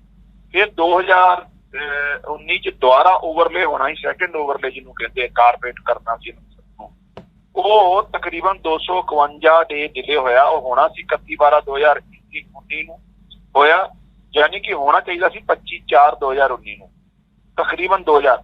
ਤਾਂ ਦੋਨਾਂ ਕੰਡੀਸ਼ਨਾਂ 'ਚ ਪੰਜਾਬ ਸਰਕਾਰ ਕੋ ਅਧਿਕਾਰ ਸੀ, 2014 ਚ ਵੀ ਅਧਿਕਾਰ ਸੀ, 2019 ਚ ਵੀ, ਇਹਨਾਂ ਦਾ ਐਗਰੀਮੈਂਟ ਕੈਂਸਲ ਕੀਤਾ ਜਾਂਦਾ ਔਰ ਲੋਕਾਂ ਨੂੰ ਰਾਹਤ ਦਿੱਤੀ ਜਾਂਦੀ। ਲੇਕਿਨ 2019 ਚ ਕੈਂਸਲ ਤੇ ਇਹਨੂੰ ਕੀ ਕਰਨਾ ਸੀ, ਕਾਂਗਰਸ ਦੀ ਸਰਕਾਰ ਨੇ ਉਹਨੂੰ ਜਿਹੜਾ ਹੈ ਐਗਰੀਮੈਂਟ ਨੂੰ ਹੋਰ ਐਕਸਟੈਂਡ ਕਰਤਾ। ਜਿਹੜਾ ਕਿ ਰਾਜਾ ਵੜਿੰਗ ਜੀ ਕਹਿ ਰਹੇ ਸੀ ਨਾ ਵੀ ਕਰੋਨਾ ਹੋ ਗਿਆ ਜੀ, ਕਰੋਨਾ ਤੇ ਆਮ ਲੋਕਾਂ ਤੇ ਵੀ ਹੋਇਆ ਹੈ, ਕਰੋਨਾ ਇਕੱਲਾ ਟੋਲ ਪਲਾਜ਼ਾ ਵਾਲਿਆਂ ਤੇ ਨਹੀਂ ਹੋਇਆ, ਕਰੋਨਾ ਦੀ ਮਾਰ ਸਾਰਿਆਂ ਨੂੰ ਪਈ ਹੈ। ਸੋ ਸਾਡੀ ਸਰਕਾਰ ਨੇ ਆ ਕੇ ਉਹਨਾਂ ਨੂੰ 2 ਮਹੀਨੇ ਦਾ ਨੋਟਿਸ ਦਿੱਤਾ ਹੈ, ਕਿਉਂਕਿ ਉਹਨਾਂ ਦਾ ਐਗਰੀਮੈਂਟ ਸੀਗਾ 4/7/2023 ਦਾ, ਉਹਦੇ ਚ 2 ਮਹੀਨੇ ਦਾ ਦੇਣਾ ਪੈਂਦਾ ਹੈ ਨੋਟਿਸ। ਅਸੀਂ 2 ਮਹੀਨੇ ਦਾ ਨੋਟਿਸ ਦੇ ਕੇ ਤੇ ਮੁੱਖ ਮੰਤਰੀ ਜੀ ਨੇ ਕੱਲ 5 ਤਰੀਕ ਨੂੰ ਬੰਦ ਕਰਾਤਾ। ਬੜਾ ਸਿੰਪਲ ਹੈ, ਨਹੀਂ ਜਿੱਥੇ 4,60,000 ਦੇ ਕਰੀਬ ਐਵਰੀਡੇ ਲੋਕਾਂ ਨੂੰ ਟੋਲ ਦੇਣਾ ਪੈ ਰਿਹਾ ਸੀ, ਐਵਰੀਡੇ ਉਹਨਾਂ ਦੀ ਜੇਬ ਤੇ ਜਿਹੜਾ ਭਾਰ ਪੈਂਦਾ ਸੀ ਆਮ ਲੋਕਾਂ ਨੂੰ। ਨਹੀਂ ਤੇ ਇਹ ਭਾਰ ਜਿਹੜਾ 2019 ਚ ਘਟਾਇਆ ਜਾ ਸਕਦਾ ਸੀ, ਜਿਸ ਤਰੀਕੇ ਨੇ ਕੰਪਨੀ ਨੇ ਗਾਈਡਲਾਈਨਾਂ ਦੀ ਵਾਇਲੇਸ਼ਨ ਕੀਤੀ ਹੈ। ਕੰਗ ਸਾਹਿਬ, ਇੱਕ ਚੀਜ਼ ਹੋਰ ਦੱਸਿਓ ਇੱਥੇ, ਚਲੋ ਸਵਾਲ ਤਾਂ ਬਹੁਤ ਸਾਰੇ ਨੇ ਜਿਹੜੇ ਕਰਨ ਵਾਲੇ ਨੇ, ਕਿਉਂਕਿ ਅਮਰਿੰਦਰ ਸਿੰਘ ਰਾਜਾ ਵੜਿੰਗ ਨੂੰ ਚਾਹੇ ਕੋਈ ਹੋਰ ਸਿਆਸਤਦਾਨ ਹੋਵੇ, ਇੱਕ ਦੋਸ਼ ਇਹ ਵੀ ਲਗਾਇਆ ਗਿਆ ਕਿ ਕਰੋੜਾਂ ਰੁਪਏ ਖਰਾਬ ਕੀਤੇ ਜਾ ਰਹੇ ਨੇ। ਕਹਿੰਦੇ ਇੱਕ ਪਾਸੇ ਕਿਹਾ ਜਾ ਰਿਹਾ ਸੀ ਕਿ ਵੀਆਈਪੀ ਕਲਚਰ ਖਤਮ ਕਰਾਂਗੇ, ਦੂਸਰੇ ਪਾਸੇ ਜਿੱਥੇ ਮੁੱਖ ਮੰਤਰੀ ਸਾਹਿਬ ਜਾਂਦੇ ਨੇ ਉੱਥੇ ਸੁਰੱਖਿਆ ਵੀ ਕਰਨੀ ਪੈਂਦੀ ਆ, ਪ੍ਰੋਟੋਕੋਲ ਵੀ ਬਹੁਤ ਸਾਰੇ ਹੁੰਦੇ ਨੇ, ਇਹਦੇ ਕਰਕੇ ਕਰੋੜਾਂ ਰੁਪਏ ਖਰਾਬ ਹੋ ਚੁੱਕੇ ਨੇ। ਇਹਦੇ ਬਾਰੇ ਕੀ ਕਹਿਣਾ ਜੀ? ਸਮੇਂ-ਸਮੇਂ ਤੇ ਵੈਸੇ ਤਾਂ ਬਹੁਤ ਸਾਰੇ ਮੁੱਖ ਮੰਤਰੀ ਜਦੋਂ ਪਹੁੰਚਦੇ ਇਸ ਪ੍ਰੋਟੋਕੋਲ ਨੂੰ ਮੰਨਣਾ ਹੀ ਪੈਂਦਾ। ਦੇਖੋ, ਮੁੱਖ ਮੰਤਰੀ ਜੀ ਹੋਣ ਚਾਹੇ ਲੀਡਰ ਆਫ ਆਪੋਜੀਸ਼ਨ ਹੋ, ਸਾਰਿਆਂ ਨੂੰ ਜਿਹੜੀ ਇੱਕ ਪ੍ਰੋਟੋਕੋਲ ਦੇ ਅੰਤਰਗਤ ਸਿਕਿਉਰਿਟੀ ਹੈ ਪੂਰਾ ਦੇਣੀ ਪੈਂਦੀ ਹੈ ਔਰ ਜ਼ਰੂਰੀ ਵੀ ਹੈ। ਪੰਜਾਬ ਵਰਗੀ ਸਟੇਟ ਚਾਹੇ ਸੁਖਬੀਰ ਸਿੰਘ ਬਾਦਲ ਹੋਣ, ਬੇਸ਼ੱਕ ਉਹ ਐਲਓਪੀ ਵੀ ਨਹੀਂ ਗਏ, ਨਾ ਉਹ ਕੋਈ ਹੁਣ ਸਰਕਾਰੀ ਪੋਸਟ ਡੈਫੀਨਿਟਲੀ ਮੈਂਬਰ ਪਾਰਲੀਮੈਂਟ ਤੇ ਹੈਗੇ, ਮੈਂਬਰ ਪਾਰਲੀਮੈਂਟ ਤੇ ਹੋਰ ਵੀ ਬੜੇ ਆ, ਲੇਕਿਨ ਉਹਨਾਂ ਨੂੰ ਸਪੈਸ਼ਲ ਸਿਕਿਉਰਿਟੀ ਮਿਲੀ ਹੋਈ ਹੈ। तो ਇਹ ਸਿਕਿਉਰਿਟੀ ਇਹਨਾਂ ਡਿਗਨਿਟਰੀਜ਼ ਜਿਹੜੇ ਹੈ ਇਹਨਾਂ ਦੀ ਜਿਹੜੀ ਥ੍ਰੈਟ ਪਰਸੈਪਸ਼ਨ ਨੂੰ ਧਿਆਨ ਚ ਰੱਖ ਕੇ ਸਿਕਿਉਰਿਟੀ ਏਜੰਸੀਆਂ ਦਿੰਦੇ ਆ। ਅਸੀਂ ਕੀ ਕੀਤਾ ਜਿਹੜਾ ਇਹ ਕਹਿੰਦੇ ਨਾ ਵੀ ਵੀਆਈਪੀ ਕਲਚਰ ਇਹ ਸੀ ਵੀ ਜਣਾ ਖਣਾ ਇਹਨਾਂ ਦੀਆਂ ਸਰਕਾਰਾਂ ਦੇ ਟਾਈਮ ਗਨਮੈਨ ਤੋਂ ਲੈ ਕੇ ਹਰੇਕ ਤਰ੍ਹਾਂ ਦੀ ਸਰਕਾਰੀ ਮਸ਼ੀਨਰੀ ਦਾ ਮਿਸਯੂਜ਼ ਕਰਦਾ ਸੀ ਜਣਾ ਖਣਾ। ਜਿਹੜੇ ਤੇ ਲੋਕ ਵਾਕਈ ਜਿਨ੍ਹਾਂ ਨੂੰ ਸੀਰੀਅਸਲੀ ਸਿਕਿਉਰਿਟੀ ਥ੍ਰੈਟ ਹੈ ਉਹ ਤੇ ਸੁਖਬੀਰ ਸਿੰਘ ਬਾਦਲ ਜੀ ਨੂੰ ਮਿਲੀ ਹੈ, ਮਜੀਠੀਆ ਸਾਹਿਬ ਨੂੰ ਮਿਲੀ ਹੈ, ਪ੍ਰਤਾਪ ਬਾਜਵਾ ਜੀ ਨੂੰ ਮਿਲੀ ਹੈ, ਰਾਜੇ ਵੜਿੰਗ ਨੂੰ ਵੀ ਮਿਲੀ ਹੈ। ਉਹ ਤੇ ਜਿਨ੍ਹਾਂ ਨੂੰ ਥ੍ਰੈਟ ਹੈ ਉਹਨਾਂ ਨੂੰ ਤਾਂ ਮਿਲਣੀ ਹੈ। ਲੇਕਿਨ ਇਹ ਥੋੜੀ ਹੈ ਵੀ ਜਣਾ ਖਣਾ ਹੀ ਸਰਕਾਰ ਦਾ ਹੰਕਾਰ ਚ ਸਿਕਿਉਰਿਟੀ ਵੀ ਲਵੇ, ਜਵਾਨ ਵੀ ਲਵੇ ਔਰ ਮਿਸਯੂਜ਼ ਵੀ ਕਰੇ ਮਸ਼ੀਨਰੀ। ਉਹ ਸਾਰੀਆਂ ਚੀਜ਼ਾਂ ਮਾਨ ਸਾਹਿਬ ਨੇ ਬੰਦ ਕਰਾਈ। ਇੱਕ ਚੀਜ਼ ਹੋਰ ਦੱਸਿਓ, ਵਿਜੀਲੈਂਸ ਕਾਰਵਾਈ ਕਰਦੀ ਪਈ ਹੈ, ਉਹਨੂੰ ਲੈ ਕੇ ਵੀ ਬਹੁਤ ਰੌਲਾ ਪਿਆ। ਕਿਹਾ ਜਾ ਰਿਹਾ ਕਿ ਸਾਡੇ ਨਾਲ ਸਿਆਸੀ ਕੀੜਾਂ ਕੱਢੀਆਂ ਜਾ ਰਹੀਆਂ ਨੇ। ਹਾਲਾਂਕਿ ਜਿਹਨੇ ਜੋ ਵੀ ਕੰਮ ਕੀਤਾ ਹੋਵੇ ਉਹ ਤਾਂ ਸੁਭਾਵਿਕ ਹੀ ਹੁੰਦਾ, ਉਹਦੇ ਖਿਲਾਫ ਕਾਰਵਾਈ ਹੋਣੀ ਹੈ। ਪਰ ਤੁਹਾਡਾ ਨਜ਼ਰੀਆ ਕੀ ਕਹਿੰਦਾ ਜੀ ਕਿ ਜਿਸ ਹਿਸਾਬ ਦੇ ਨਾਲ ਪਾਰਟੀ ਕਾਂਗਰਸ ਦੀ ਇਹ ਕਹਿੰਦੀ ਹੈ ਕਿ ਸਾਨੂੰ ਸਿਆਸੀ ਤੌਰ ਤੇ ਪਰੇਸ਼ਾਨ ਕੀਤਾ ਜਾ ਰਿਹਾ, ਬਹੁਤ ਸਾਰੇ ਲੀਡਰ ਕਹਿੰਦੇ ਅਸੀਂ ਆਪਣੇ ਆਪ ਦੇ ਸਮੇਂ ਵਿੱਚ ਸਹੀ ਕੰਮ ਕੀਤੇ ਹੈ, ਅਸੀਂ ਜਾਇਦਾਦ ਤੱਕ ਨਹੀਂ ਬਣਾਈ। ਸਿਆਸੀ ਤੌਰ ਤੇ ਕਿਸ ਤਰ੍ਹਾਂ ਪਰੇਸ਼ਾਨ ਕੀਤਾ ਜਾ ਰਿਹਾ ਦੱਸੋ ਨਾ। ਫਿਰ ਪ੍ਰਤਾਪ ਬਾਜਵਾ ਨੂੰ ਪਰੇਸ਼ਾਨ ਨਹੀਂ ਕੀਤਾ ਜਾ ਸਕਦਾ, ਫਿਰ ਤੁਸੀਂ ਨਵਜੋਤ ਸਿੰਘ ਸਿੱਧੂ ਨੂੰ ਵੀ ਪਰੇਸ਼ਾਨ ਕੀਤਾ ਜਾ ਸਕਦਾ ਜੀ। ਇਹਦਾ ਮਤਲਬ ਗੱਲ ਇਹ ਹੈ ਜਿਹੜੇ ਲੋਕਾਂ ਤੇ ਵਿਜੀਲੈਂਸ ਕੰਮ ਕਰ ਰਹੀ ਹੈ ਉਹ ਲੋਕਾਂ ਦੇ ਆਲਰੇਡੀ ਹੀ ਉਹਨਾਂ ਤੇ ਪਹਿਲਾਂ ਵੀ ਦੋਸ਼ ਲੱਗਦੇ ਸੀ ਕੈਪਟਨ ਅਮਰਿੰਦਰ ਸਿੰਘ ਦੀ ਸਰਕਾਰ ਦੇ ਟਾਈਮ, ਲੇਕਿਨ ਉਦੋਂ ਸੈਟਿੰਗ ਹੋ ਜਾਂਦੀ ਸੀ, ਬਚਾ ਲਿਆ ਜਾਂਦਾ ਸੀ, ਇਹ ਹਿੱਸਾ ਪੱਤੀ ਸੈੱਟ ਹੋ ਜਾਂਦੀ ਸੀ ਔਰ ਭਾਈ 25-75 ਵਾਲਾ ਕੰਮ ਚੱਲੀ ਜਾਂਦਾ ਮਿਲ ਜੁਲ ਕੇ। ਅਕਾਲੀ ਇਹਨਾਂ ਨੂੰ ਚੱਲਣ ਦੇ, ਇਹ ਅਕਾਲੀਆਂ ਨੂੰ, ਕਾਂਗਰਸ ਅਕਾਲੀਆਂ ਨੂੰ ਬਚਾ ਲੈਂਦੀ ਸੀ। ਹੁਣ ਜਿਹੜਾ ਆ ਪਹਿਲੇ ਦਿਨ ਤੋਂ ਮਾਨ ਸਾਹਿਬ ਨੇ ਕਿਹਾ ਹੈ ਵੀ ਬਿਲਕੁਲ ਜਿਹੜਾ ਹੈ ਜਿਹੜੀਆਂ ਸਾਡੀਆਂ ਡਿਫੈਂਸ ਫੋਰਸਿਸ ਹੈ ਉਹ ਇੰਡੀਪੈਂਡੈਂਟਲੀ ਕੰਮ ਕਰਨਗੀਆਂ ਔਰ ਜਿਹੜੇ ਲੋਕ ਦੋਸ਼ੀ ਉਹਨਾਂ ਨੂੰ ਛੱਡਣਾ ਨਹੀਂ, ਜਿਨ੍ਹਾਂ ਤੇ ਕੋਈ ਗੁਨਾਹ ਨਹੀਂ ਉਹਨਾਂ ਨੂੰ ਛੇੜਨਾ ਨਹੀਂ। ਇਸੇ ਕਰਕੇ ਪਰਚਾ ਕਲਚਰ ਜਿਹੜਾ ਆ ਪੰਜਾਬ 'ਚ ਬਿਲਕੁਲ ਹੀ ਖਤਮ ਹੋ ਗਿਆ। ਨਹੀਂ ਤੇ ਇਹਨਾਂ ਦੀਆਂ ਸਰਕਾਰਾਂ ਦੇ ਟਾਈਮ ਹਰੇਕ ਪਾਰਟੀ ਦੇ ਵਰਕਰ ਜਿਹੜਾ ਸੱਤਾ 'ਚ ਨਹੀਂ ਹੁੰਦੇ ਸੀ ਉਹਨਾਂ ਨੂੰ ਫੜ ਕੇ ਅੰਦਰ ਦਿੱਤੇ ਜਾਂਦੇ, ਹਜ਼ਾਰਾਂ ਦੀ ਤਾਦਾਦ 'ਚ। ਔਰ ਐਮਐਲਏ ਦੀ ਇਹ ਹੈਸੀਅਤ ਸੀ ਵੀ ਐਮਐਲਏ ਨੂੰ ਪੁੱਛ ਕੇ ਐਸਐਚਓ ਪਰਚਾ ਦਰਜ ਕਰਦਾ ਸੀ ਜਾਂ ਪਰਚਾ ਦਰਜ ਨਹੀਂ ਕਰਦਾ ਸੀ। ਜੇ ਐਮਐਲਏ ਕਹਿੰਦਾ ਨਹੀਂ ਕਰਨਾ ਤੇ ਨਹੀਂ ਕਰਦਾ। ਸੋ ਇੰਡੀਪੈਂਡੈਂਟਲੀ ਪੁਲਿਸ ਔਰ ਵਿਜੀਲੈਂਸ ਕੰਮ ਕਰ ਰਹੀ ਹੈ। ਜਿਨ੍ਹਾਂ ਨੇ ਕਰਪਸ਼ਨ ਕੀਤੀ ਉਹਨਾਂ ਦੇ ਖਿਲਾਫ ਕਾਰਵਾਈ ਹੋ ਰਹੀ ਹੈ, ਕੋਈ ਵੈਂਡੇਟਾ ਨਹੀਂ। ਕੰਗ ਸਾਹਿਬ, ਆਖਰੀ ਸਵਾਲ, ਇਸ ਵੇਲੇ ਚਰਚਾ ਚੱਲਦੀ ਪਈ ਹੈ ਕਿ ਸ਼੍ਰੋਮਣੀ ਅਕਾਲੀ ਦਲ ਤੇ ਭਾਜਪਾ ਦਾ ਗੱਠਜੋੜ ਹੋ ਸਕਦਾ ਹੈ। ਹਾਲਾਂਕਿ ਕੱਲ ਸ਼ਾਮੀ ਇਹ ਖਬਰ ਆਉਂਦੀ ਹੈ ਕਿ ਲੱਗਦਾ ਹੈ ਰਸਤਾ ਬਿੱਲੀ ਕੋਈ ਕੱਟ ਗਈ ਹੈ। ਜੇਕਰ ਗੱਠਜੋੜ ਹੁੰਦਾ ਹੈ, ਮੰਨ ਲਓ ਆਉਣ ਵਾਲੇ ਸਮੇਂ ਦੇ ਵਿੱਚ, ਤਾਂ ਆਮ ਆਦਮੀ ਪਾਰਟੀ ਨੂੰ ਕੋਈ ਫਰਕ ਪੈਂਦਾ ਹੈ? ਕਿਉਂਕਿ ਉਹ ਤਾਂ ਕਹਿੰਦਾ ਜੀ ਜਦੋਂ ਵਿਰੋਧੀ ਇਕੱਠੇ ਹੋ ਜਾਣਗੇ, ਸਾਰੀਆਂ ਸਿਆਸੀ ਪਾਰਟੀਆਂ ਇਕੱਠੀਆਂ ਹੋ ਜਾਣਗੀਆਂ, ਅਸੀਂ ਤਾਂ ਪੰਜਾਬ ਦੇ ਵਿੱਚ ਪ੍ਰਸਾਰ ਕਰ ਦਾਂਗੇ, ਨਵੇਂ ਸਿਰਿਓਂ ਨਵੇਂ ਸਮੀਕਰਨ ਹੋਣਗੇ। ਦੇਖੋ, ਪਹਿਲੀ ਗੱਲ ਤੇ ਹੈ ਵੀ ਗੱਠਜੋੜ ਤੇ ਉਹਨਾਂ ਦਾ ਪਹਿਲਾਂ ਵੀ ਹੈਗਾ, ਕੋਈ ਇਹ ਨਹੀਂ ਆ ਵੀ ਟੁੱਟਿਆ ਨਹੀਂ ਆ। ਠੀਕ ਹੈ, ਲੋਕ ਦਿਖਾਵੇ ਵਾਸਤੇ ਥੋੜੀ ਦੇਰ ਉਹਨਾਂ ਨੇ ਅੱਡ ਹੋਏ, ਅੰਦਰ ਖਾਤੇ ਕੰਮ ਚੱਲੀ ਜਾਂਦਾ, ਕਿਉਂਕਿ ਕਿਸਾਨ ਅੰਦੋਲਨ ਚ ਲੋਕਾਂ ਦਾ ਦਬਾਅ ਇੰਨਾ ਸੀ ਕਿ ਇਹਨਾਂ ਨੂੰ ਅੱਡ ਹੋਣਾ ਪਿਆ ਸਿਰਫ ਲੋਕਾਂ ਲਈ ਦਿਖਾਉਣ ਲਈ। ਔਰ ਪਿਛਲੇ ਦਿਨਾਂ ਹੀ ਦੇਖਿਆ ਹੋਣਾ, ਆਪਣੇ ਆਏ ਸੀ ਰਾਜਨਾਥ ਜੀ, ਉਹਨਾਂ ਨੇ ਕਿਹਾ ਸੀ ਸਾਡੀ ਦੋਸਤੀ ਜਿਹੜੀ ਆ, ਸਾਡੇ ਜਿਹੜੇ ਦਿਲੋਂ ਸੰਬੰਧ ਹੈ ਉਹ ਤਾਂ ਜਾਰੀ ਹੈ। ਉਹ ਗੱਠਜੋੜ ਤੇ ਆਲਰੇਡੀ ਹੈਗਾ ਆ, ਠੀਕ ਹੈ, ਕਾਗਜ਼ਾਂ ਤੇ ਹੁਣ ਨਵੇਂ ਸਿਰੇ ਤੋਂ ਹੋ ਜਾਊਗਾ, ਲੇਕਿਨ ਆਮ ਆਦਮੀ ਪਾਰਟੀ ਨੂੰ ਕੋਈ ਫਰਕ ਨਹੀਂ ਪੈਂਦਾ।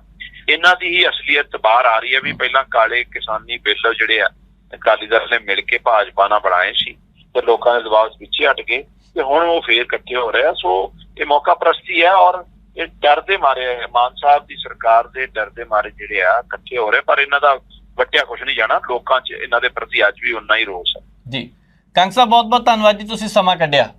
ਸ਼ੁਕਰੀਆ ਨਵਜੀਤ, ਸ਼ੁਕਰੀਆ, ਸਤਿ ਸ਼੍ਰੀ ਅਕਾਲ। ਸੋ ਇਹ ਸਨ ਆਮ ਆਦਮੀ ਪਾਰਟੀ ਦੇ ਬੁਲਾਰੇ ਮਲਵਿੰਦਰ ਸਿੰਘ ਕੰਗ, ਜਿਨ੍ਹਾਂ ਨੇ ਦੱਸਿਆ ਕਿ ਪੰਜਾਬ ਦੇ ਵਿੱਚ ਇਸ ਵੇਲੇ ਭਾਵੇਂ ਸ਼੍ਰੋਮਣੀ ਅਕਾਲੀ ਦਲ ਤੇ ਭਾਜਪਾ ਦਾ ਗੱਠਜੋੜ ਹੋ ਜਾਵੇ, ਕਿਸੇ ਨੂੰ ਕੋਈ ਫਰਕ ਨਹੀਂ ਪੈਣਾ, ਨਾ ਹੀ ਪਾਰਟੀ ਨੂੰ ਫਰਕ ਪੈਣਾ, ਕਿਉਂਕਿ ਅੰਦਰ ਖਾਤੇ ਤਾਂ ਇਹਨਾਂ ਦੇ ਯਾਰਾਨੇ ਪਹਿਲਾਂ ਹੀ ਆ। ਇਹ ਤਾਂ ਦਿਖਾਵੇ ਲਈ ਅਲੱਗ ਹੋਏ ਸੀਗੇ, ਅਜੇ ਤੱਕ ਵੀ ਯਾਰੀ ਇਹਨਾਂ ਦੀ ਪਹਿਲੇ ਵਾਲੀ ਹੈ। ਹੁਣ ਗੱਲ ਕਰਨੀ ਹੈ ਬ੍ਰਿਜ ਭੂਸ਼ਣ ਹੋਰਾਂ ਦੀ। ਬ੍ਰਿਜ ਭੂਸ਼ਣ ਸ਼ਰਨ ਸਿੰਘ, ਹੁਣ ਹੋਇਆ ਕੀ ਹੈ? ਲੰਬੇ ਸਮੇਂ ਤੋਂ ਭਾਰਤ ਦੇ ਉਹ ਖਿਡਾਰੀ ਜਿਨ੍ਹਾਂ ਨੇ ਦੇਸ਼ ਦਾ ਨਾਮ ਰੋਸ਼ਨ ਕੀਤਾ, ਓਲੰਪਿਕ ਦੇ ਵਿੱਚ ਜਿਨ੍ਹਾਂ ਨੇ ਤਿਰੰਗਾ ਝੰਡਾ ਉੱਪਰ ਸ਼ਾਨ ਦੇ ਨਾਲ ਚੁੱਕਿਆ, ਤੇ ਉਹ ਖਿਡਾਰੀ ਜਿਨ੍ਹਾਂ ਨੇ ਸਮੇਂ-ਸਮੇਂ ਤੇ ਹਰਿਆਣੇ ਦੀ ਝੋਲੀ ਮੈਡਲ ਪਾਏ, ਪੰਜਾਬ ਦੀ ਝੋਲੀ ਮੈਡਲ ਪਾਏ। ਪਰ ਅੱਜ ਹੋਇਆ ਕੀ ਹੈ, ਉਹ ਖਿਡਾਰੀ ਜਦੋਂ ਦੇਸ਼ ਦੀਆਂ ਸੜਕਾਂ ਤੇ ਆ ਕੇ ਬੈਠ ਕੇ ਤੇ ਸਾਰਾ ਦੇਸ਼ ਦੇਖ ਰਿਹਾ ਸੀ, ਵਿਸ਼ਵ ਦੇ ਵਿੱਚ ਚਰਚਾ ਹੋਈ। ਚਰਚਾ ਇਸ ਕਰਕੇ ਹੋਈ, ਕੁਝ ਖਿਡਾਰੀਆਂ ਨੇ ਦੋਸ਼ ਲਗਾਏ ਕਿ ਉਹਨਾਂ ਦੇ ਨਾਲ ਜਿਨਸੀ ਸ਼ੋਸ਼ਣ ਹੋਇਆ। ਹਾਲਾਂਕਿ ਕਾਨੂੰਨੀ ਤੌਰ ਦੇ ਉੱਪਰ ਇਹ ਗੱਲ ਕੋਈ ਵੀ ਮੰਨਣ ਨੂੰ ਤਿਆਰ ਨਹੀਂ ਸੀ। ਕਾਨੂੰਨੀ ਤੌਰ ਤੇ ਰਿਪੋਰਟਾਂ ਹੋਈਆਂ, ਦਿੱਲੀ ਪੁਲਿਸ ਇਸ ਮਾਮਲੇ ਦੀ ਜਾਂਚ ਕਰ ਰਹੀ ਹੈ। ਸਵਾਲ ਇਹ ਖੜੇ ਹੋਏ ਕਿ ਦਿੱਲੀ ਪੁਲਿਸ ਨੇ ਇਸ ਮਸਲੇ ਦੇ ਵਿੱਚ ਇੰਨਾ ਸਮਾਂ ਕਿਉਂ ਲਗਾ ਦਿੱਤਾ।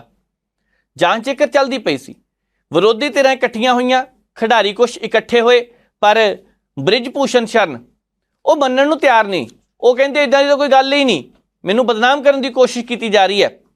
ਅੱਜ ਉਹਨਾਂ ਨੂੰ ਅਦਾਲਤ ਦੇ ਵਿੱਚ ਤਲਬ ਕੀਤਾ ਗਿਆ। ਆਉਂਦੇ ਦਿਨਾਂ ਨੂੰ ਅਦਾਲਤ ਨੇ ਜਵਾਬ ਮੰਗਿਆ। ਬ੍ਰਿਜ ਭੂਸ਼ਣ ਸਿੰਘ ਦਬਦਬੇ ਵਾਲੇ ਨੇਤਾ ਮੰਨੇ ਜਾਂਦੇ ਨੇ, ਕਿਉਂਕਿ ਗੋਂਡਾ ਉੱਤਰ ਪ੍ਰਦੇਸ਼ ਤੋਂ ਉਹ ਚੋਣ ਜਿੱਤਦੇ ਨੇ। ਕੈਸਰਗੰਜ ਲੋਕ ਸਭਾ ਹਲਕੇ ਤੋਂ ਭਾਰਤੀ ਜਨਤਾ ਪਾਰਟੀ ਦੇ ਪਾਰਲੀਮੈਂਟ ਮੈਂਬਰ ਨੇ। ਲੰਬਾ ਸਮਾਂ ਸਿਆਸਤ ਦੇ ਵਿੱਚ ਉਹਨਾਂ ਨੇ ਗੁਜ਼ਾਰਿਆ, ਸਿਆਸੀ ਤੌਰ ਤੇ ਸਰਗਰਮ ਵੀ ਰਹਿੰਦੇ ਆ, ਵਿਦਿਆਰਥੀ ਯੂਨੀਅਨ ਦੇ ਪ੍ਰਧਾਨ ਵੀ ਰਹੇ ਹੈ। ਉਹਨਾਂ ਨੇ 1991 ਦੇ ਵਿੱਚ ਲੋਕ ਸਭਾ ਦੀ ਚੋਣ ਲੜੀ ਸੀਗੀ ਤਾਂ ਉਦੋਂ ਦੇ ਜਿੱਤੇ ਆ ਰਹੇ ਆ।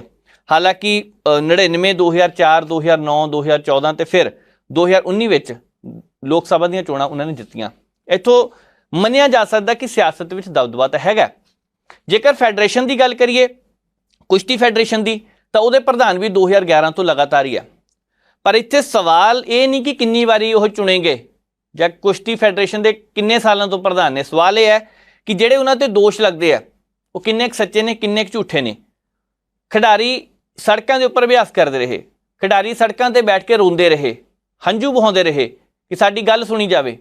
ਦੇਸ਼ ਦੇ ਵੱਖ-ਵੱਖ ਸਿਆਸਤਦਾਨ ਖਿਡਾਰੀਆਂ ਤੱਕ ਕੱਪੜੇ, ਜਿੱਥੋਂ 30 ਕਿਲੋਮੀਟਰ ਦੀ ਦੂਰੀ ਵੀ ਨਹੀਂ ਸੀਗੀ, ਉੱਥੋਂ ਕਿਸੇ ਸਿਆਸਤਦਾਨ ਨੇ ਕੁਝ ਵੀ ਪੁੱਛਿਆ ਨਹੀਂ। ਸਵਾਲ ਫਿਰ ਹੋਰ ਖੜੇ ਹੋ ਗਏ। ਵਿਰੋਧੀ ਧਿਰਾਂ ਕਹਿੰਦੀਆਂ ਕਿ ਜਿਹੜੇ ਖਿਡਾਰੀ ਸਾਡੇ ਦੇਸ਼ ਲਈ ਮੈਡਲ ਲੈ ਕੇ ਆਉਂਦੇ ਆ, ਉਹਨਾਂ ਨੂੰ ਜੇਕਰ ਸੁਣਨੇ ਲਈ ਸਮਾਂ ਹੀ ਨਹੀਂ ਗਾ ਤੇ ਫਿਰ ਕੀ ਕਿਹਾ ਜਾਵੇ ਉਹਨਾਂ ਖਿਡਾਰੀਆਂ ਲਈ, ਉਹਨਾਂ ਸਿਆਸਤਦਾਨਾਂ ਲਈ। ਹੁਣ ਜਦੋਂ ਇਹ ਗੱਲ ਨਿਕਲੀ ਹੈ ਕਿ ਬ੍ਰਿਜ ਭੂਸ਼ਣ ਸ਼ਰਨ ਸਿੰਘ, ਅਦਾਲਤ ਨੇ ਉਹਨਾਂ ਨੂੰ ਤਲਬ ਕਰ ਲਿਆ, ਤੇ ਇਹ ਵੀ ਗੱਲ ਪੱਕੀ ਹੈ ਨਾਲ ਕਿ ਖਿਡਾਰੀਆਂ ਨੇ ਕੁਝ ਕੁ ਫੈਸਲੇ ਜਿਹੜੇ ਸੀਗੇ ਇਕੱਠੇ ਹੋ ਕੇ ਲਏ, ਉਹ ਅੱਗੇ ਵੱਲ ਵੱਧਦੇ ਦਿਖਾਈ ਦੇ ਰਹੇ ਨੇ। ਕੇਸ ਇੱਕ ਵਾਰ ਫਿਰ ਤੋਂ ਅੱਗੇ ਜਾ ਸਕਦਾ, ਕਿਉਂਕਿ ਅਦਾਲਤ ਨੇ ਸਪਸ਼ਟ ਰੂਪ ਦੇ ਵਿੱਚ ਕਹਿਤਾ ਕਿ ਜਿੰਨੇ ਕੁ ਸਬੂਤ ਨੇ ਕੇਸ ਚਲਾਉਣ ਦੇ ਲਈ ਬਹੁਤ ਹੈ।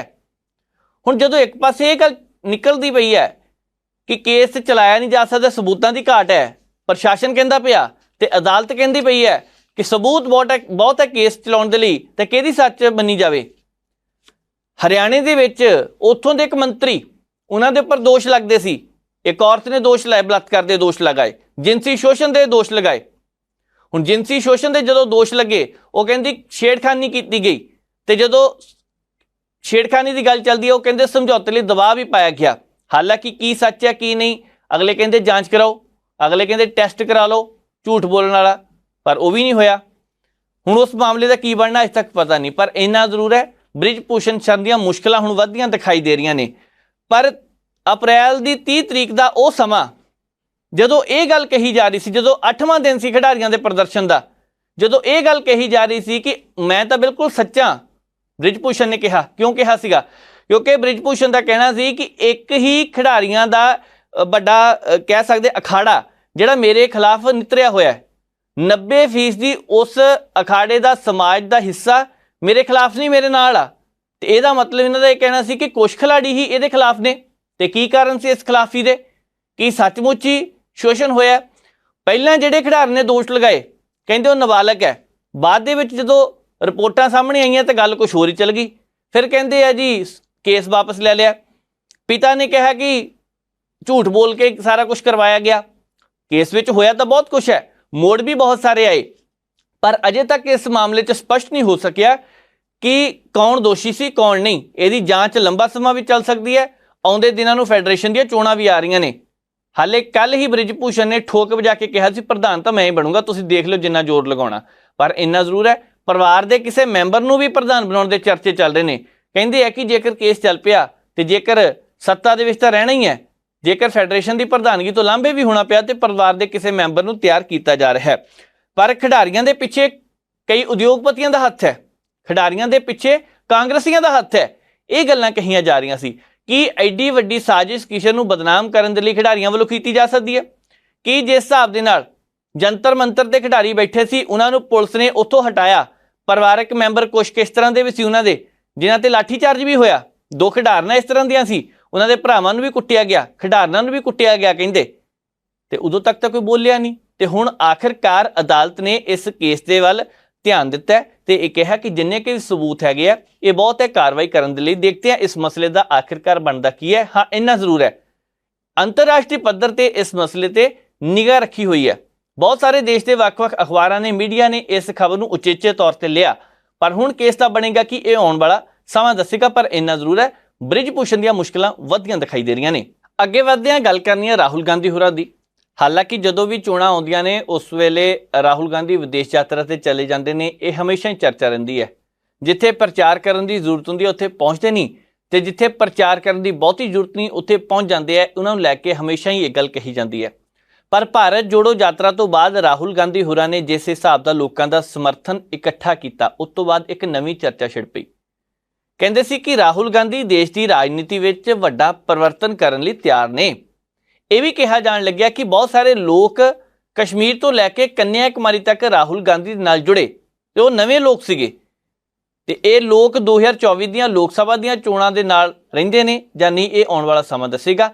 ਪਰ ਇੰਨਾ ਜ਼ਰੂਰ ਹੈ ਰਾਹੁਲ ਗਾਂਧੀ ਜਦੋਂ ਵਿਦੇਸ਼ ਵਿੱਚ ਜਾਂਦੇ ਆ ਉੱਥੇ ਜਾ ਕੇ ਵੀ ਦੇਸ਼ ਦੀਆਂ ਉਹ ਗੱਲਾਂ ਕਰਦੇ ਨੇ ਜਿਹੜੀਆਂ ਨਹੀਂ ਕਰਨੀਆਂ ਚਾਹੀਦੀਆਂ। ਇਹ ਲੋਕ ਕਹਿੰਦੇ ਆ ਕਿ ਉੱਥੇ ਜਾ ਕੇ ਦੇਸ਼ ਦੇ ਪ੍ਰਧਾਨ ਮੰਤਰੀ ਦੇ ਖਿਲਾਫ ਗੱਲਾਂ ਕਰਦੇ, ਪਰ ਲੋਕਤੰਤਰ ਦੀ ਗੱਲ ਤਾਂ ਨਹੀਂ ਕਰਨੀ ਚਾਹੀਦੀ ਨਾ। ਤੇ ਇਹ ਉਹ ਸਾਰੀਆਂ ਗੱਲਾਂ ਸੀ ਜਿਨ੍ਹਾਂ ਨੇ ਰਾਹੁਲ ਗਾਂਧੀ ਦੀਆਂ ਮੁਸ਼ਕਲਾਂ ਵਧਾਈਆਂ। ਮੁਸ਼ਕਲਾਂ ਤਾਂ ਰਾਹੁਲ ਗਾਂਧੀ ਸਾਹਿਬ ਦੀਆਂ ਉਦੋਂ ਦੀਆਂ ਵੀ ਵਧੀਆਂ ਨੇ ਜਦੋਂ ਮੋਦੀ ਸਰਨੇਮ ਨੂੰ ਲੈ ਕੇ ਬਿਆਨ ਦਿੱਤਾ। ਉਹਨਾਂ ਦੀ ਮੈਂਬਰਸ਼ਿਪ ਸੀ ਉਹ ਰੱਦ ਕਰ ਦਿੱਤੀ ਗਈ। 2 ਸਾਲ ਦੀ ਸਜ਼ਾ ਸੁਣਾਈ ਗਈ। ਅੱਜ ਉਸ ਮਸਲੇ ਨੂੰ ਲੈ ਕੇ ਅਦਾਲਤ ਦੇ ਵਿੱਚ ਕਾਰਵਾਈ ਹੋਣੀ ਸੀ, ਫੈਸਲਾ ਸੀ। ਅਦਾਲਤ ਨੇ ਉਹ ਸਜ਼ਾ ਬਰਕਰਾਰ ਰੱਖੀ ਹੈ 2 ਸਾਲ ਦੀ। ਸੂਰਤ ਦੀ ਕੋਰਟ ਹੈ, ਗੁਜਰਾਤ ਸੂਰਤ ਤੋਂ। ਅਦਾਲਤ ਨੇ ਕਿਹਾ ਕਿ ਨਹੀਂ, ਇਹ ਮਸਲਾ ਵੱਡਾ ਹੈ।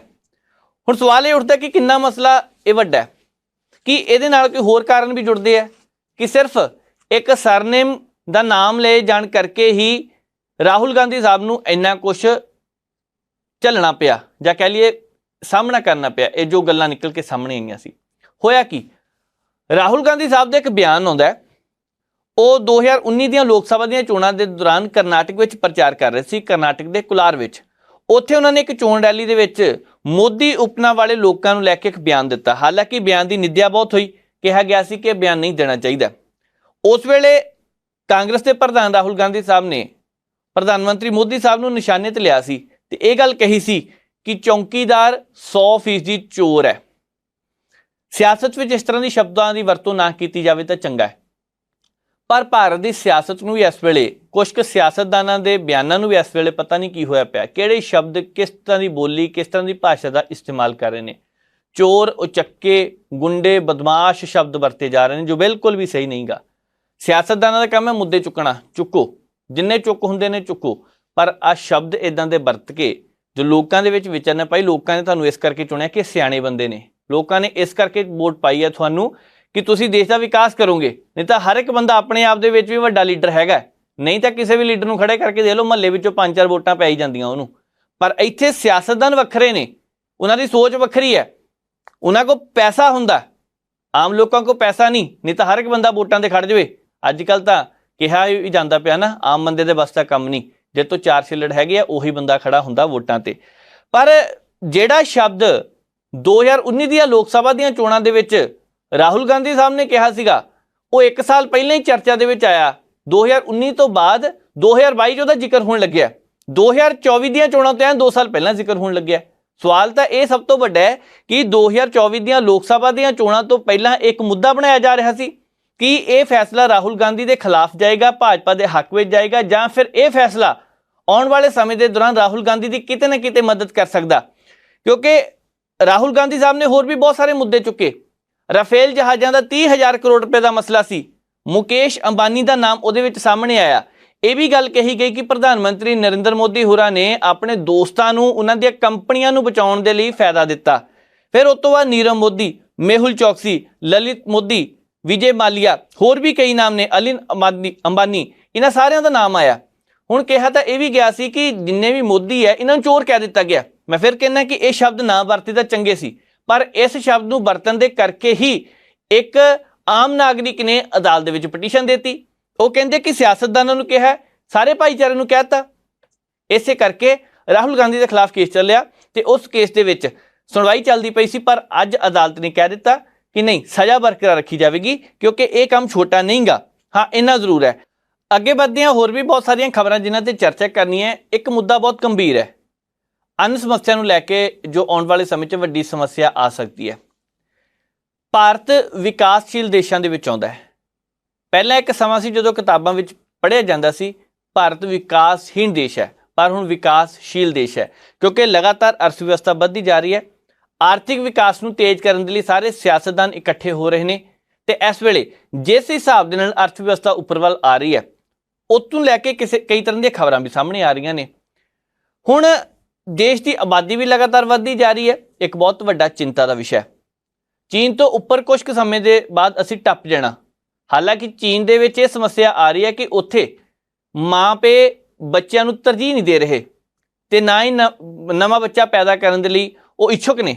ਇਹ ਖਬਰ ਸਾਹਮਣੇ ਆ ਰਹੀ ਹੈ। ਕਿਉਂ? ਕਿਉਂਕਿ ਉੱਥੇ ਮਹਿੰਗਾਈ ਬਹੁਤ ਵੱਧਦੀ ਜਾ ਰਹੀ ਹੈ, ਇਸ ਕਰਕੇ।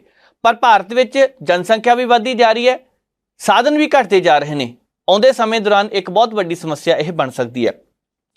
ਦੂਜੀ ਖਬਰ ਵੱਡੀ ਇਹ ਵੀ ਹੈ ਕਿ ਇਸ ਵੇਲੇ ਜਿਸ ਹਿਸਾਬ ਦੇ ਨਾਲ ਭਾਰਤ ਦੇ ਵਿੱਚ ਅੰਨ ਬਰਬਾਦ ਹੋ ਰਿਹਾ ਹੈ, ਉਹਦੇ ਵੱਲ ਧਿਆਨ ਨਹੀਂ ਦਿੱਤਾ ਜਾ ਰਿਹਾ। ਟੰਨਾਂ ਦਾ ਟਨ ਖਰਾਬ ਹੋ ਰਿਹਾ ਹੈ। ਭਾਰਤ ਭੁੱਖ ਸੂਚਕਾਂਕ ਦੇ ਵਿੱਚ ਘਟਦਾ ਜਾ ਰਿਹਾ ਹੈ। ਕਦੀ 121 ਸਥਾਨਾਂ ਦੇ ਵਿੱਚੋਂ ਇਸ ਵੇਲੇ 107ਵੇਂ ਨੰਬਰ ਤੇ ਆ ਗਿਆ। ਇਹਦਾ ਕਾਰਨ ਕਿਉਂ ਬਣਿਆ? 107ਵੇਂ ਨੰਬਰ ਤੇ ਕਿਉਂ ਪਹੁੰਚਿਆ? ਹਾਲਾਂਕਿ ਬਹੁਤ ਸਾਰੇ ਹੋਟਲ, ਮੈਰਿਜ ਪੈਲੇਸ, ਧਾਰਮਿਕ ਸਥਾਨ, ਹੋਰ ਵੀ ਕਈ ਇਸ ਤਰ੍ਹਾਂ ਦੇ ਥਾਵਾਂ ਹੋਣਗੀਆਂ ਜਿੱਥੇ ਅੰਨ ਦੀ ਬਰਬਾਦੀ ਹੋ ਰਹੀ ਹੈ। ਧਾਰਮਿਕ ਸਥਾਨਾਂ ਤੇ ਵੀ ਸਾਰਾ ਕੁਝ ਹੋ ਰਿਹਾ ਹੈ, ਪਰ ਇਹਨੂੰ ਰੋਕਣਾ ਕਿੱਦਾਂ? ਭਾਰਤ ਵਰਗੇ ਮੁਲਕ ਦੇ ਵਿੱਚ ਜਿੱਥੇ ਹਰ ਸਾਲ ਕਈ ਟਨ ਅਨਾਜ ਖਰਾਬ ਹੋ ਰਿਹਾ ਹੈ, ਖਾਣਾ ਖਰਾਬ ਹੋ ਰਿਹਾ, ਉੱਥੇ ਹੀ ਪੂਰੇ ਵਿਸ਼ਵ ਦੇ ਵਿੱਚ ਹਰ ਸਾਲ 251 ਮਿਲੀਅਨ ਟਨ ਅਨਾਜ ਪੈਦਾ ਕਰਨ ਦੇ ਵੱਟੇ ਭਾਰਤ ਵਿੱਚ ਵੀ ਹਰ ਚੌਥਾ ਬੰਦਾ ਭੁੱਖਾ ਰਹਿ ਰਿਹਾ ਤੇ ਇੰਨਾ ਅਨਾਜ ਪੈਦਾ ਹੋ ਰਿਹਾ, ਭਾਰਤ ਵਿੱਚ ਬੰਦਾ ਚੌਥਾ ਭੁੱਖਾ ਰਹਿ ਰਿਹਾ ਹੈ। ਇੱਥੋਂ ਅੰਦਾਜ਼ਾ ਲਗਾਇਆ ਜਾ ਸਕਦਾ ਹੈ ਕਿ ਕਿਸ ਹਿਸਾਬ ਦੇ ਨਾਲ ਖਾਣੇ ਦੀ ਬਰਬਾਦੀ ਹੋ ਰਹੀ ਹੈ। ਕਈ ਲੋਕਾਂ ਨੂੰ ਆਦਤ ਹੁੰਦੀ ਹੈ, ਕੌਲੀ ਭਰ ਲੈਣਗੇ ਪੂਰੀ, ਰੋਟੀਆਂ 3-4 ਰੱਖ ਲੈਣਗੇ, ਪਰ ਵਿੱਚੋਂ ਇੱਕ ਛੱਡ ਦੇਣਗੇ, ਅੱਧੀ ਛੱਡ ਦੇਣਗੇ, ਅੱਧੀ ਕੌਲੀ ਸਬਜ਼ੀ ਦੀ ਛੱਡ ਦੇਣਗੇ ਜਾਂ ਦਾਲ ਦੀ ਛੱਡ ਦੇਣਗੇ। ਕੰਮ ਸੌਖਾ ਨਹੀਂ ਹੁੰਦਾ। ਅੱਜ ਦੇ ਸਮੇਂ 'ਚ ਚਲੋ ਮਹਿੰਗਾਈ ਇੰਨੀ ਵੱਧਦੀ ਪਈ ਹੈ, ਪਰ ਲੋਕ ਜਿਸ ਹਿਸਾਬ ਦੇ ਨਾਲ ਇਸ ਆਦਤ ਨੂੰ ਨਹੀਂ ਬਦਲਦੇ ਪਏ, ਇਹ ਆਦਤ ਆਉਣ ਵਾਲੇ ਸਮੇਂ ਦੇ ਦੌਰਾਨ ਭਾਰਤ ਦੇ ਬੱਚਿਆਂ ਲਈ ਕੰਮ ਖਰਾਬ ਕਰ ਸਕਦੀ ਹੈ। ਅਸੀਂ ਅਫਗਾਨਿਸਤਾਨ ਵਰਗੇ ਮੁਲਕ ਦੇ ਵਿੱਚ ਸੁਣਦੇ ਹਾਂ ਕਿ ਉੱਥੇ ਬੱਚਿਆਂ ਨੂੰ 2 ਟਾਈਮ ਦਾ ਖਾਣਾ ਮਿਲਦਾ ਪਿਆ, ਜਦਕਿ 3 ਟਾਈਮ ਦਾ ਜ਼ਰੂਰੀ ਹੈ। ਅਸੀਂ ਕਿਤਾਬਾਂ ਦੇ ਵਿੱਚ ਇਹ ਪੜ੍ਹਦੇ ਹਾਂ ਕਿ ਕੈਲੋਰੀਆਂ 2500 ਹੋਣੀਆਂ ਜ਼ਰੂਰੀ ਹੈ ਜੀ, 2300 ਕੈਲੋਰੀਆਂ ਇੱਕ ਦਿਨ ਦੀਆਂ ਮਿਲਣੀਆਂ ਜ਼ਰੂਰੀ ਹੈ। ਪਰ ਕੀ ਗਾਂਬੀਆ ਵਰਗੇ ਮੁਲਕ ਦੇ ਵਿੱਚ, ਕੇਰਲ ਤਾਂ ਚਲੋ ਹੁਣ ਪੜ੍ਹੀ ਲਿਖੀ ਸਟੇਟ ਹੈ, ਕੀਨੀਆ ਕਹਿਣਾ ਸੀ ਅਸਲ ਦੇ ਵਿੱਚ, ਕੀਨੀਆ ਵਰਗੇ ਮੁਲਕ ਦੇ ਵਿੱਚ ਬੱਚਿਆਂ ਦਾ ਖਾਣਾ ਪੂਰਾ ਹੋ ਰਿਹਾ? ਕੀ ਹੋਰ ਅਫਰੀਕੀ ਦੇਸ਼ਾਂ ਦੇ ਵਿੱਚ ਜਿਸ ਹਿਸਾਬ ਦੇ ਨਾਲ ਇਸ ਵੇਲੇ ਭੁੱਖਮਰੀ ਦੇ ਹਾਲਾਤ ਬਣੇ ਹੋਏ ਨੇ, ਉੱਧਰ ਤਾਂ ਧਿਆਨ ਦਿੱਤਾ ਜਾਵੇ। ਟੰਨਾਂ ਦਾ ਟਨ ਜੋ ਖਾਣਾ ਖਰਾਬ ਹੋ ਰਿਹਾ, ਇੱਕ ਬਹੁਤ ਚਿੰਤਾ ਦਾ ਵਿਸ਼ਾ ਹੈ, ਇੱਧਰ ਵੀ ਧਿਆਨ ਦੇਣ ਦੀ ਜ਼ਰੂਰਤ ਹੈ। ਸੰਨ 2014 ਵਿੱਚ 104 ਦੇਸ਼ਾਂ ਵਿੱਚੋਂ 80ਵੇਂ ਸਥਾਨ ਤੇ ਰਹਿਣ ਵਾਲਾ ਭਾਰਤ 2021 ਵਿੱਚ 101 ਨੰਬਰ ਤੇ ਕਿੱਦਾਂ ਪਹੁੰਚ ਗਿਆ? ਬੜੀ ਹੈਰਾਨੀ ਦੀ ਗੱਲ ਇਹ ਵੀ ਹੈ ਕਿ ਜਿਸ ਸੂਚਕ ਅੰਕ ਦੀ ਅਸੀਂ ਗੱਲ ਕਰਦੇ ਪਏ ਹਾਂ, ਉਹਦੇ ਵਿੱਚ ਭਾਰਤ ਨਾਲੋਂ ਪਾਕਿਸਤਾਨ, ਬੰਗਲਾਦੇਸ਼ ਤੇ ਨੇਪਾਲ ਬਿਹਤਰ ਨੇ। ਹੁਣ ਵੱਡੀ ਗੱਲ ਇਹ ਹੈ ਕਿ ਉਹਨਾਂ ਦੇਸ਼ਾਂ ਦੀ ਆਬਾਦੀ ਵੀ ਘੱਟ ਹੈ, ਸਾਡੇ ਦੇਸ਼ ਦੀ ਆਬਾਦੀ ਵੀ ਜ਼ਿਆਦਾ, ਪਰ ਫਿਰ ਵੀ ਜਦੋਂ ਆਰਥਿਕ ਵਿਕਾਸ ਦੀ ਗੱਲ ਕੀਤੀ ਜਾਂਦੀ ਹੈ, ਅਰਥ ਵਿਵਸਥਾ ਦੀ ਗੱਲ ਕੀਤੀ ਜਾਂਦੀ ਹੈ, ਤਾਂ ਇਹ ਖਬਰਾਂ ਸਾਹਮਣੇ ਆਉਣੀਆਂ ਬੜਾ ਮੰਦਭਾਗਾ ਹੈ। ਤੇ ਉਹਨਾਂ ਲੋਕਾਂ ਨੂੰ ਵੀ ਅਪੀਲ ਹੈ ਜਿਹੜੇ ਖਾਣਾ ਬਹੁਤ ਬਰਬਾਦ ਕਰਦੇ ਨੇ ਨਾ, ਕਿ ਭਾਈ ਉਹਨਾਂ ਲੋਕਾਂ ਵੱਲ ਦੇਖ ਲਿਆ ਜਾਵੇ ਜਿਹੜੇ ਲੋਕ ਭੁੱਖੇ ਮਰਦੇ ਨੇ। ਅੱਗੇ ਵਧਦੇ ਹਾਂ, ਗੱਲ ਕਰਨੀ ਹੈ ਨਿਤਿਨ ਗਡਕਰੀ ਹੋਰਾਂ ਦੀ। ਸੜਕੀ ਤੇ ਸੁਰੱਖਿਆ ਮਾਮਲਿਆਂ ਦੇ ਨਾਲ ਸੰਬੰਧਿਤ ਉਹਨਾਂ ਦੇ ਕੋਲ ਮਹਿਕਮਾ ਹੈ। ਹੁਣ ਪਿਛਲੇ ਦਿਨੀ ਨਿਤਿਨ ਗਡਕਰੀ ਹੋਰਾਂ ਨੇ ਇੱਕ ਮੁੱਦਾ ਸਾਹਮਣੇ ਖੜਾ ਕੀਤਾ। ਕਹਿੰਦੇ ਭਾਰਤ ਦੇ ਵਿੱਚ ਜਿਹੜੇ ਟਰੱਕ ਡਰਾਈਵਰ ਨੇ, ਉਹਨਾਂ ਨੂੰ ਬਹੁਤ ਸਾਰੀਆਂ ਸਹੂਲਤਾਂ ਦੀ ਜ਼ਰੂਰਤ ਹੈ। ਵਿਦੇਸ਼ਾਂ ਦੇ ਵਿੱਚ ਜਿਹੜੇ ਟਰਾਲਾ ਚਲਾਉਂਦੇ ਨੇ, ਟਰੱਕ ਚਲਾਉਂਦੇ ਨੇ, ਉਹਨਾਂ ਨੂੰ ਏਸੀ ਦੀ ਸੁਵਿਧਾ ਹੁੰਦੀ ਹੈ। ਕਿਉਂ ਨਾ ਭਾਰਤ ਦੇ ਜਿਹੜੇ ਟਰੱਕ ਡਰਾਈਵਰ ਨੇ, ਉਹਨਾਂ ਲਈ ਵੀ ਇਹ ਸੁਵਿਧਾ ਕੀਤੀ ਜਾਵੇ। ਅੱਜ ਭਾਰਤੀ ਟਰੱਕ ਡਰਾਈਵਰਾਂ ਨੂੰ ਲੈ ਕੇ ਉਹਨਾਂ ਨੇ ਇੱਕ ਵੱਡਾ ਬਿਆਨ ਦਿੱਤਾ ਤੇ ਇਹ ਵੀ ਗੱਲ ਕਹੀ ਹੈ ਕਿ ਟਰੱਕਾਂ ਦੇ ਵਿੱਚ ਏਸੀ ਦਾ ਪ੍ਰਬੰਧ ਕੀਤਾ ਜਾਵੇਗਾ। ਹਾਲਾਂਕਿ 2025 ਤੋਂ ਬਾਅਦ ਇਹ ਸ਼ੁਰੂ ਹੋਣ ਦੀ ਸੰਭਾਵਨਾ ਹੈ, 2029 ਵੀ ਹੋ ਸਕਦਾ ਹੈ ਫੈਸਲਾ ਲੈਂਦਿਆਂ ਨੂੰ, ਪਰ ਇਹਨੂੰ ਲੈ ਕੇ ਇੱਕ ਨੋਟੀਫਿਕੇਸ਼ਨ ਜਾਰੀ ਕਰ ਦਿੱਤਾ ਗਿਆ। ਨੋਟੀਫਿਕੇਸ਼ਨ ਜਾਰੀ ਕਰਨ ਦਾ ਮਤਲਬ ਹੈ ਕਿ ਇਹਦੇ ਤੇ ਕੰਮ ਸ਼ੁਰੂ ਹੋ ਜਾਣਾ। ਇਹ ਚੰਗੀ ਗੱਲ ਹੈ। ਭਾਰਤ ਵਿੱਚ ਬਹੁਤ ਸਾਰੇ ਟਰੱਕ ਡਰਾਈਵਰ ਵੀਰ ਇਸ ਤਰ੍ਹਾਂ ਦੇ ਨੇ ਜੋ ਰਾਤ ਨੂੰ ਟਰੱਕ ਚਲਾਉਂਦੇ, ਸਾਰੀ ਰਾਤ ਲੱਗੇ ਰਹਿੰਦੇ ਆ ਤੇ ਕਿਸੇ ਤਰ੍ਹਾਂ ਦਾ ਕੋਈ ਪ੍ਰਬੰਧ ਨਹੀਂ ਹੁੰਦਾ। ਹਾਲਾਂਕਿ ਕੁਝ ਢਾਬਿਆਂ ਤੇ ਰੁਕ ਜਾਂਦੇ ਆ, ਜ਼ਿਆਦਾਤਰ ਉਹ ਢਾਬਿਆਂ ਤੇ ਰੁਕਦੇ ਆ, ਕੁਝ ਕੁ ਟਰੱਕਾਂ ਦੇ ਵਿੱਚ ਹੀ ਵੀਰ ਸੁੱਤੇ ਰਹਿੰਦੇ ਨੇ। ਪਰ ਹੁਣ ਗਰਮੀ ਹੋਣ ਦੇ ਕਰਕੇ ਜਿਹੜੀ ਸਮੱਸਿਆ ਉਹਨਾਂ ਨੂੰ ਆਉਂਦੀ ਸੀਗੀ, ਤਾਂ ਇਸ ਮਸਲੇ ਨੂੰ ਲੈ ਕੇ ਕੇਂਦਰੀ ਮੰਤਰੀ ਸੜਕੀ ਆਵਾਜਾਈ ਮੰਤਰੀ ਨਿਤਿਨ ਗਡਕਰੀ ਹੋਰਾਂ ਨੇ ਜੋ ਫੈਸਲਾ ਲਿਆ ਉਹਦੀ ਸ਼ਲਾਘਾ ਕੀਤੀ ਜਾ ਰਹੀ ਹੈ। ਹਾਲਾਂਕਿ ਕੁਝ ਕੁ ਸ਼੍ਰੇਣੀਆਂ ਜਿਹੜੀਆਂ ਰੱਖੀਆਂ ਗਈਆਂ ਨੇ N2 N3 ਸ਼੍ਰੇਣੀ ਦੇ ਜਿਹੜੇ ਡਰਾਫਟ ਹੈ ਤਿਆਰ ਕੀਤਾ ਗਿਆ, ਉਹਨਾਂ ਦੇ ਵਿੱਚ ਟਰੱਕਾਂ ਨੂੰ ਰੱਖਿਆ ਗਿਆ, ਕਿਉਂਕਿ ਚੰਗੀ ਗੱਲ ਤਾਂ ਇਹੀ ਹੈ ਕਿ ਇਹ ਸਮੱਸਿਆ ਜੋ ਲੰਬੇ ਸਮੇਂ ਤੋਂ ਆ ਰਹੀ ਸੀ ਇੱਧਰ ਧਿਆਨ ਨਹੀਂ ਦਿੱਤਾ ਜਾ ਰਿਹਾ ਸੀ। ਪਿਛਲੇ ਦਿਨੀ ਗਡਕਰੀ ਹੋਰਾਂ ਨੇ ਇੱਕ ਹੋਰ ਮਸਲਾ ਖੜਾ ਕੀਤਾ, ਉਹ ਕਹਿੰਦੇ ਕਿ ਪੈਟਰੋਲ ਦੀ ਕੀਮਤ 15 ਰੁਪਏ ਕਰ ਦੇਣੀ ਹੈ, ਲੀਟਰ ਕਰਨੀ ਹੈ ਜਾਂ ਕਿੱਦਾਂ ਕਰਨੀ ਹੈ ਇਹਦੇ ਬਾਰੇ ਤਾਂ ਨਹੀਂ ਦੱਸਿਆ, ਪਰ 15 ਰੁਪਏ ਕਰ ਦੇਣੀ ਹੈ। ਕਿਸਾਨਾਂ ਨੂੰ ਲੈ ਕੇ ਵੀ ਬਹੁਤ ਸਾਰੇ ਬਿਆਨ ਦਿੱਤੇ, ਪੈਟਰੋਲ ਸਸਤਾ ਹੋ ਸਕਦਾ ਹੈ, ਤੇ ਜਿਸ ਹਿਸਾਬ ਦੇ ਨਾਲ ਇਹ ਹੁਣ ਅੱਗੇ ਤੋਂ ਅੱਗੇ ਕੰਮ ਕੀਤੇ ਜਾ ਰਹੇ ਨੇ, ਲੱਗਦਾ ਪਿਆ ਕਿ ਸੜਕੀ ਹਾਦਸਿਆਂ ਨੂੰ ਘਟਾਉਣ ਦੇ ਲਈ ਇਹ ਯਤਨ ਸਾਰੇ ਕੀਤੇ ਜਾ ਰਹੇ ਨੇ। ਗਡਕਰੀ ਸਾਹਿਬ ਨੇ ਆਪਣੇ ਕਾਰਜਕਾਲ ਦੇ ਦੌਰਾਨ ਬਹੁਤ ਸਾਰੇ ਇਸ ਤਰ੍ਹਾਂ ਦੇ ਫੈਸਲੇ ਲਏ ਜਿਹੜੇ ਲੋਕਾਂ ਦੇ ਪੱਖ ਵਿੱਚ ਰਹੇ। ਹਾਲਾਂਕਿ ਉਹ ਵੱਖਰੀ ਗੱਲ ਹੈ ਕਿ ਗਡਕਰੀ ਸਾਹਿਬ ਸੀਨੀਅਰ ਦੇ ਤੌਰ ਤੇ ਕਈ ਵੱਡੇ ਅਹੁਦਿਆਂ ਦੇ ਵਿੱਚ ਗਿਣੇ ਜਾਂਦੇ ਰਹੇ ਸੀ, ਪਰ ਉਹਨਾਂ ਨੂੰ ਵੀ ਕਹਿੰਦੇ ਖੂੰਜੇ ਲਗਾ ਦਿੱਤਾ ਗਿਆ। ਖੈਰ, ਕੰਮ ਤਾਂ ਕਦਰ ਕੰਮ ਦੀ ਹੁੰਦੀ ਹੈ। ਗਡਕਰੀ ਸਾਹਿਬ ਨੇ ਇਹ ਕੰਮ ਕੀਤਾ ਹੈ, ਅੱਜ ਨੋਟੀਫਿਕੇਸ਼ਨ ਜਾਰੀ ਕਰ ਦਿੱਤਾ ਗਿਆ, ਟਰੱਕ ਵਾਲੇ ਵੀਰਾਂ ਨੂੰ ਬਹੁਤ ਜ਼ਿਆਦਾ ਸਹਾਇਤਾ ਆਉਣ ਵਾਲੇ ਸਮੇਂ 'ਚ ਮਿਲ ਸਕਦੀ ਹੈ। ਲੰਘਦੇ ਵੜਦੇ ਸੜਕਾਂ ਦੇ ਕਿਨਾਰਿਆਂ ਤੇ ਤੁਸੀਂ ਸ਼ਰਾਬ ਦੇ ਠੇਕਿਆਂ ਦੇ ਉੱਪਰ ਇਹ ਜ਼ਰੂਰ ਲਿਖਿਆ ਦੇਖਿਆ ਹੋਣਾ, ਠੇਕਾ ਸ਼ਰਾਬ ਦੇਸੀ, ਅੰਗਰੇਜ਼ੀ ਜਾਂ ਬੀਅਰ। ਪਰ ਬਹੁਤ ਸਾਰੇ ਨੌਜਵਾਨ ਇਸ ਤਰ੍ਹਾਂ ਦੇ ਵੀ ਨੇ ਜੋ ਇਹਨਾਂ ਨੂੰ ਪਾਸੇ ਕਰ ਦਿੰਦੇ ਆ, ਨਵੀਂ ਸੋਚ ਨਵੀਂ ਉਮੀਦ ਦੇ ਨਾਲ ਅੱਗੇ ਵੱਲ ਵੱਧਦੇ ਆ। ਇਸੇ ਤਰ੍ਹਾਂ ਦਾ ਇੱਕ ਨੌਜਵਾਨ ਹੈ ਦਰਸ਼ਨਦੀਪ ਸਿੰਘ ਗਿੱਲ। ਹੁਣ ਦਰਸ਼ਨਦੀਪ ਸਿੰਘ ਗਿੱਲ ਦੇ ਦਿਮਾਗ ਦੇ ਵਿੱਚ ਇਹ ਗੱਲ ਆਈ ਕਿ ਬਹੁਤ ਸਾਰੀਆਂ ਥਾਵਾਂ ਤੇ ਠੇਕੇ ਖੁੱਲੇ ਹੋਏ ਨੇ, ਸਕੂਲਾਂ ਦੇ ਮੋਹਰੇ ਖੁੱਲੇ ਹੋਏ ਨੇ ਜੋ ਨਹੀਂ ਖੁੱਲਣੇ ਚਾਹੀਦੇ। ਸਰਕਾਰਾਂ ਕਹਿੰਦੀਆਂ ਇਹ ਬੰਦ ਹੋਣੇ ਚਾਹੀਦੇ ਨੇ, 50 ਮੀਟਰ ਦਾ ਦਾਇਰਾ ਹੋਣਾ ਚਾਹੀਦਾ, ਪਰ 10-10 ਮੀਟਰ ਦੇ ਦਾਇਰੇ ਦੇ ਵਿੱਚ 3-3 ਠੇਕੇ ਵੀ ਹੁੰਦੇ ਨੇ, ਕਦੀ-ਕਦੀ ਖਤਮ ਹੋਣਾ ਚਾਹੀਦਾ। ਪਰ ਇਸ ਨੌਜਵਾਨ ਦੇ ਦਿਮਾਗ ਵਿੱਚ ਆਈ ਕਿ ਦੇਸ਼ ਦੇ ਵਿੱਚ ਲਾਇਬ੍ਰੇਰੀਆਂ ਹੋਣੀਆਂ ਚਾਹੀਦੀਆਂ, ਪੰਜਾਬ ਦੇ ਵਿੱਚ ਲਾਇਬ੍ਰੇਰੀ ਹੋਣੀ ਚਾਹੀਦੀ, ਪਿੰਡਾਂ 'ਚ ਲਾਇਬ੍ਰੇਰੀਆਂ ਹੋਣੀਆਂ ਚਾਹੀਦੀਆਂ।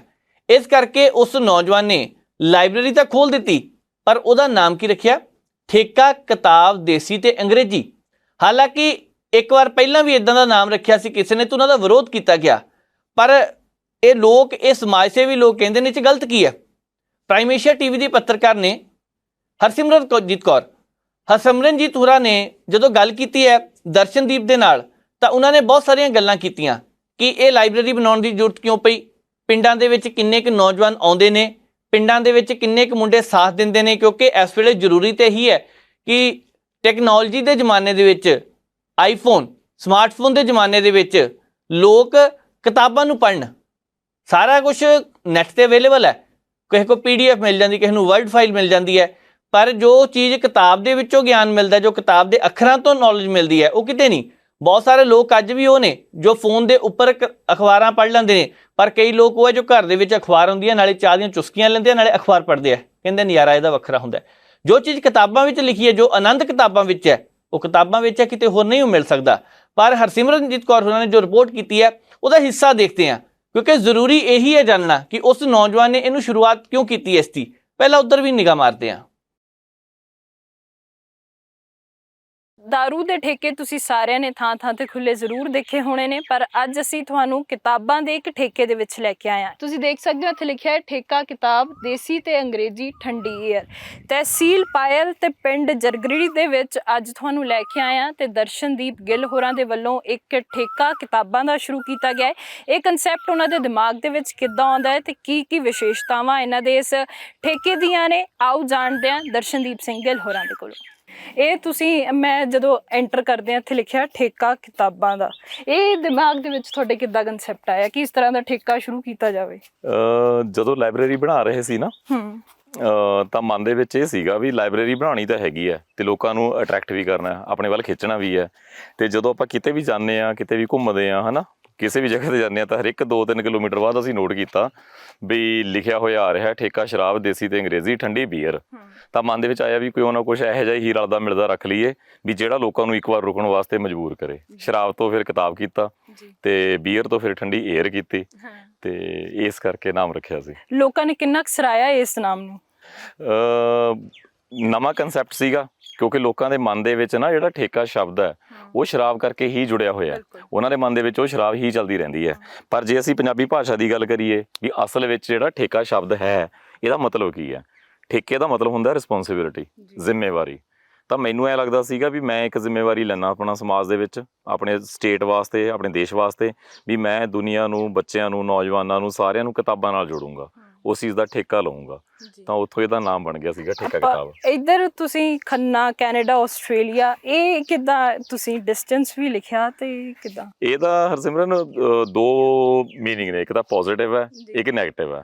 ਪੋਜ਼ਿਟਿਵ ਤਾਂ ਮੀਨਿੰਗ ਚਲੋ ਇਹ ਹੈ ਵੀ ਸਾਡੇ ਬੱਚੇ ਨੇ ਜਿਹੜੇ ਹੈ ਨਾ ਆਪਣਾ, ਉਹਨਾਂ ਨੇ ਪੜ੍ਹਾਈ ਦੇ ਦਮ ਦੇ ਉੱਤੇ, ਆਈਲੈਟਸ ਦੇ ਦਮ ਦੇ ਉੱਤੇ ਉਹਨਾਂ ਨੂੰ ਐਂ ਲੱਗਣ ਲੱਗ ਗਿਆ ਵੀ ਆਹ ਖੰਨਾ ਪਿਆ ਤੇ ਆਹ ਕੈਨੇਡਾ ਤੇ ਆਹ ਆਸਟ੍ਰੇਲੀਆ, ਠੀਕ ਹੈ ਨਾ। ਇਹ ਤਾਂ ਲਿਖਵਾਇਆ ਸੀਗਾ। ਕੁਛ ਇੱਕ ਤਰ੍ਹਾਂ ਨਾਲ ਐਂ ਸਮਝ ਲਓ ਵੀ ਲਾਇਬ੍ਰੇਰੀ ਵਾਸਤੇ ਇੱਕ ਸ਼ੋਅ ਸਟਾਪਰ ਦਾ ਕੰਮ ਵੀ ਕੀਤਾ ਸੀਗਾ, ਵੀ ਅਗਲਾ ਇੱਕ ਵਾਰ ਰੁਕੇ ਵੀ ਆਹ ਕੀ ਹੋ ਗਿਆ, ਹੈ ਨਾ, ਵੀ ਦੇਖੀ ਇਹ ਚੀਜ਼ ਕੀ ਹੈ, ਇਹ ਕੰਮ ਸੀਗਾ। ਨੈਗੇਟਿਵ ਚਲੋ ਥੋੜ੍ਹਾ ਬਹੁਤਾ ਮਨ ਦੇ ਵਿੱਚ ਕਦੇ ਕਦੇ ਆ ਜਾਂਦਾ ਵੀ ਸਾਡੇ ਬੱਚੇ ਅੱਜ ਕੱਲ੍ਹ ਥੋੜ੍ਹਾ ਜਿਹਾ ਅਬਰੋਡ ਬਾਰੇ, ਦੁਨੀਆ ਬਾਰੇ ਵੱਧ ਸੋਚ ਰਹੇ ਨੇ, ਪੰਜਾਬ ਤੇ ਥੋੜ੍ਹੀ ਜਿਹੀ ਇੰਡੀਆ ਦੀ ਗੱਲ ਘੱਟ ਕਰ ਰਹੇ ਨੇ, ਇਸ ਕਰਕੇ। ਪਰ ਇੱਕ ਤਰ੍ਹਾਂ ਦੇ ਨਾਲ NRIs ਦਾ ਸਾਥ ਵੀ ਹੈ। ਹਾਂ, ਮੈਂ ਜਿਵੇਂ ਹੁਣ ਆਪਾਂ ਆਪਣੇ ਪਿੰਡ ਦੇ ਵਿੱਚ ਹੈ ਨਾ, ਪਿੰਡ ਦੇ ਵਿੱਚ ਆਪਾਂ ਇੰਟਰਵਿਊ ਕਰ ਰਹੇ ਹਾਂ, ਤੇ ਪਿੰਡ ਦਾ ਜਿਹੜਾ ਮਾਹੌਲ ਹੈ ਨਾ, ਪਿੰਡਾਂ ਦੇ ਵਿੱਚ ਕਹਿੰਦੇ ਹੁੰਦੇ ਨੇ ਆਪਣਾ ਵੀ ਕਈ ਵਾਰ ਬੰਦਾ ਪਿੰਡ ਤੋਂ ਬਾਹਰ ਆ ਕੇ ਰਹਿਣ ਲੱਗ ਜਾਂਦਾ ਖੇਤਾਂ ਦੇ ਵਿੱਚ, ਤੇ ਉਹ ਆ ਕੇ ਅਕਸਰ ਇਹ ਕਹਿਣਾ ਹੁੰਦਾ ਵੀ ਸਾਡਾ ਜਿਹੜਾ ਅੰਦਰਲਾ ਘਰ ਹੈ ਉਹ ਉੱਥੇ ਹੈ ਤੇ ਆਹ ਅਸੀਂ ਬਾਹਰਲਾ ਘਰ ਪਾਇਆ ਸੀਗਾ। ਤਾਂ ਮੈਂ ਵੀ ਇਹ ਮੰਨਦਾ ਵੀ ਜਿਹੜਾ ਕੈਨੇਡਾ ਜਾਂ ਹੋਰ ਦੇਸ਼ਾਂ 'ਚ ਜਿੱਥੇ ਜਿੱਥੇ ਵੀ ਪੰਜਾਬੀ ਸੈਟਲ ਹੋਏ ਨੇ, ਉਹ ਉਹਨਾਂ ਦਾ ਬਾਹਰਲਾ ਘਰ ਹੈ ਤੇ ਇਹ ਪੰਜਾਬ ਆ ਜਿਹੜਾ ਆਪਣਾ ਅੰਦਰਲਾ ਘਰ ਹੈ।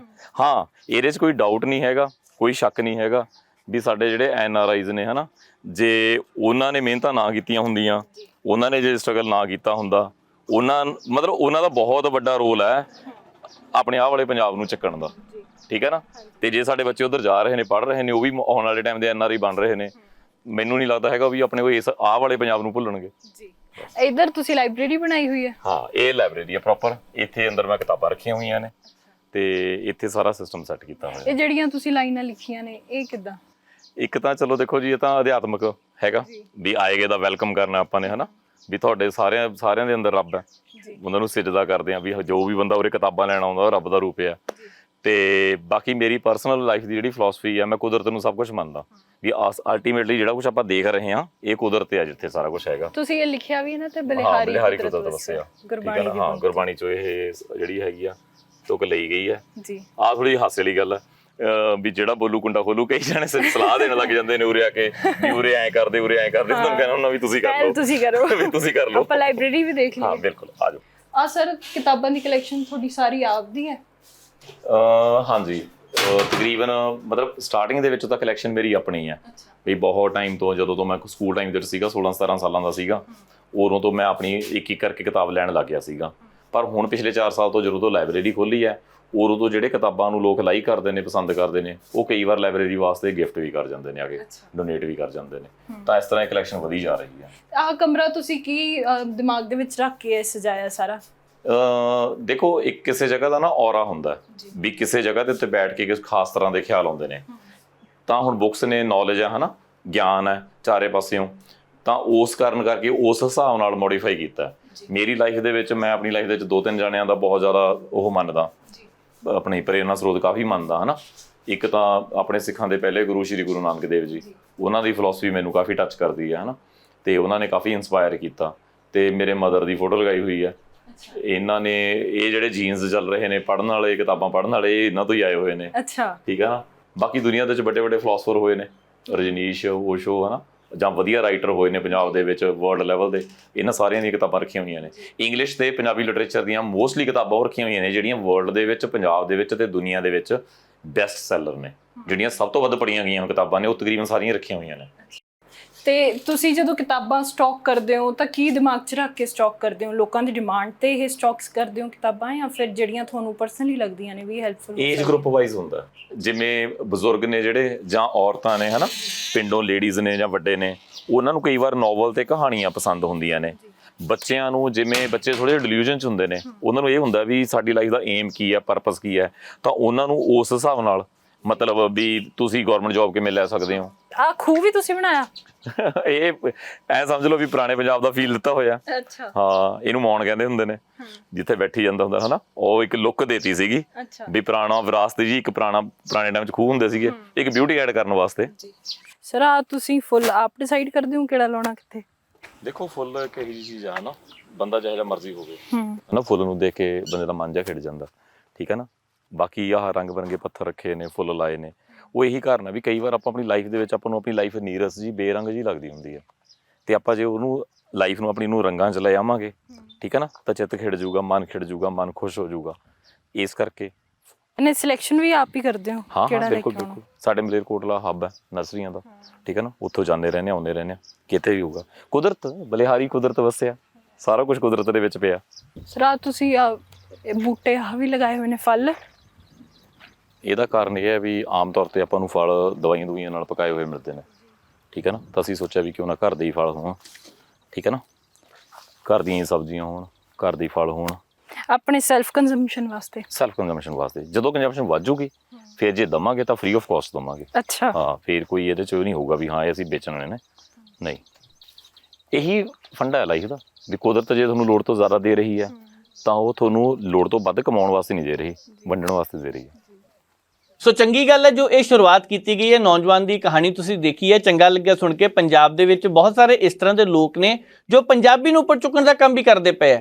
ਚਲੋ ਜਾਂਦੇ ਜਾਂਦੇ ਨਾਲ ਇੱਕ ਹੋਰ ਜ਼ਿਕਰ ਕਰ ਲੈਂਦੇ ਆ। ਜ਼ਿਲ੍ਹਾ ਗੁਰਦਾਸਪੁਰ ਤੋਂ ਖਬਰ ਆ ਰਹੀ ਹੈ, ਇੱਕ ਸਰਕਾਰੀ ਸਕੂਲ ਨੇ ਨਿਵੇਕਲੀ ਪਹਿਲ ਕੀਤੀ ਆ। ਉਸ ਸਰਕਾਰੀ ਸਕੂਲ ਦੇ ਵਿੱਚ ਤਸਵੀਰ ਦੇਖਣ ਨੂੰ ਮਿਲੀ ਹੈ ਕਿ ਇੱਕ ਨੌਜਵਾਨ ਵਿਦੇਸ਼ ਤੋਂ ਆਇਆ। ਉਹ ਨੌਜਵਾਨ ਉੱਥੇ ਪੰਜਾਬੀ ਸਿੱਖ ਰਿਹਾ ਸੀਗਾ ਤੇ ਇੱਥੋਂ ਪੰਜਾਬੀ ਸਿੱਖ ਕੇ ਵਿਦੇਸ਼ਾਂ ਵਿੱਚ ਜਾ ਕੇ ਮਾਂ ਬੋਲੀ ਪੰਜਾਬੀ ਦਾ ਪ੍ਰਚਾਰ ਤੇ ਪ੍ਰਸਾਰ ਕਰ ਰਿਹਾ। ਇਹ ਤੋਂ ਵੱਡੀ ਕਿਹੜੀ ਗੱਲ ਹੋ ਸਕਦੀ ਹੈ ਮਾਣ ਵਾਲੀ?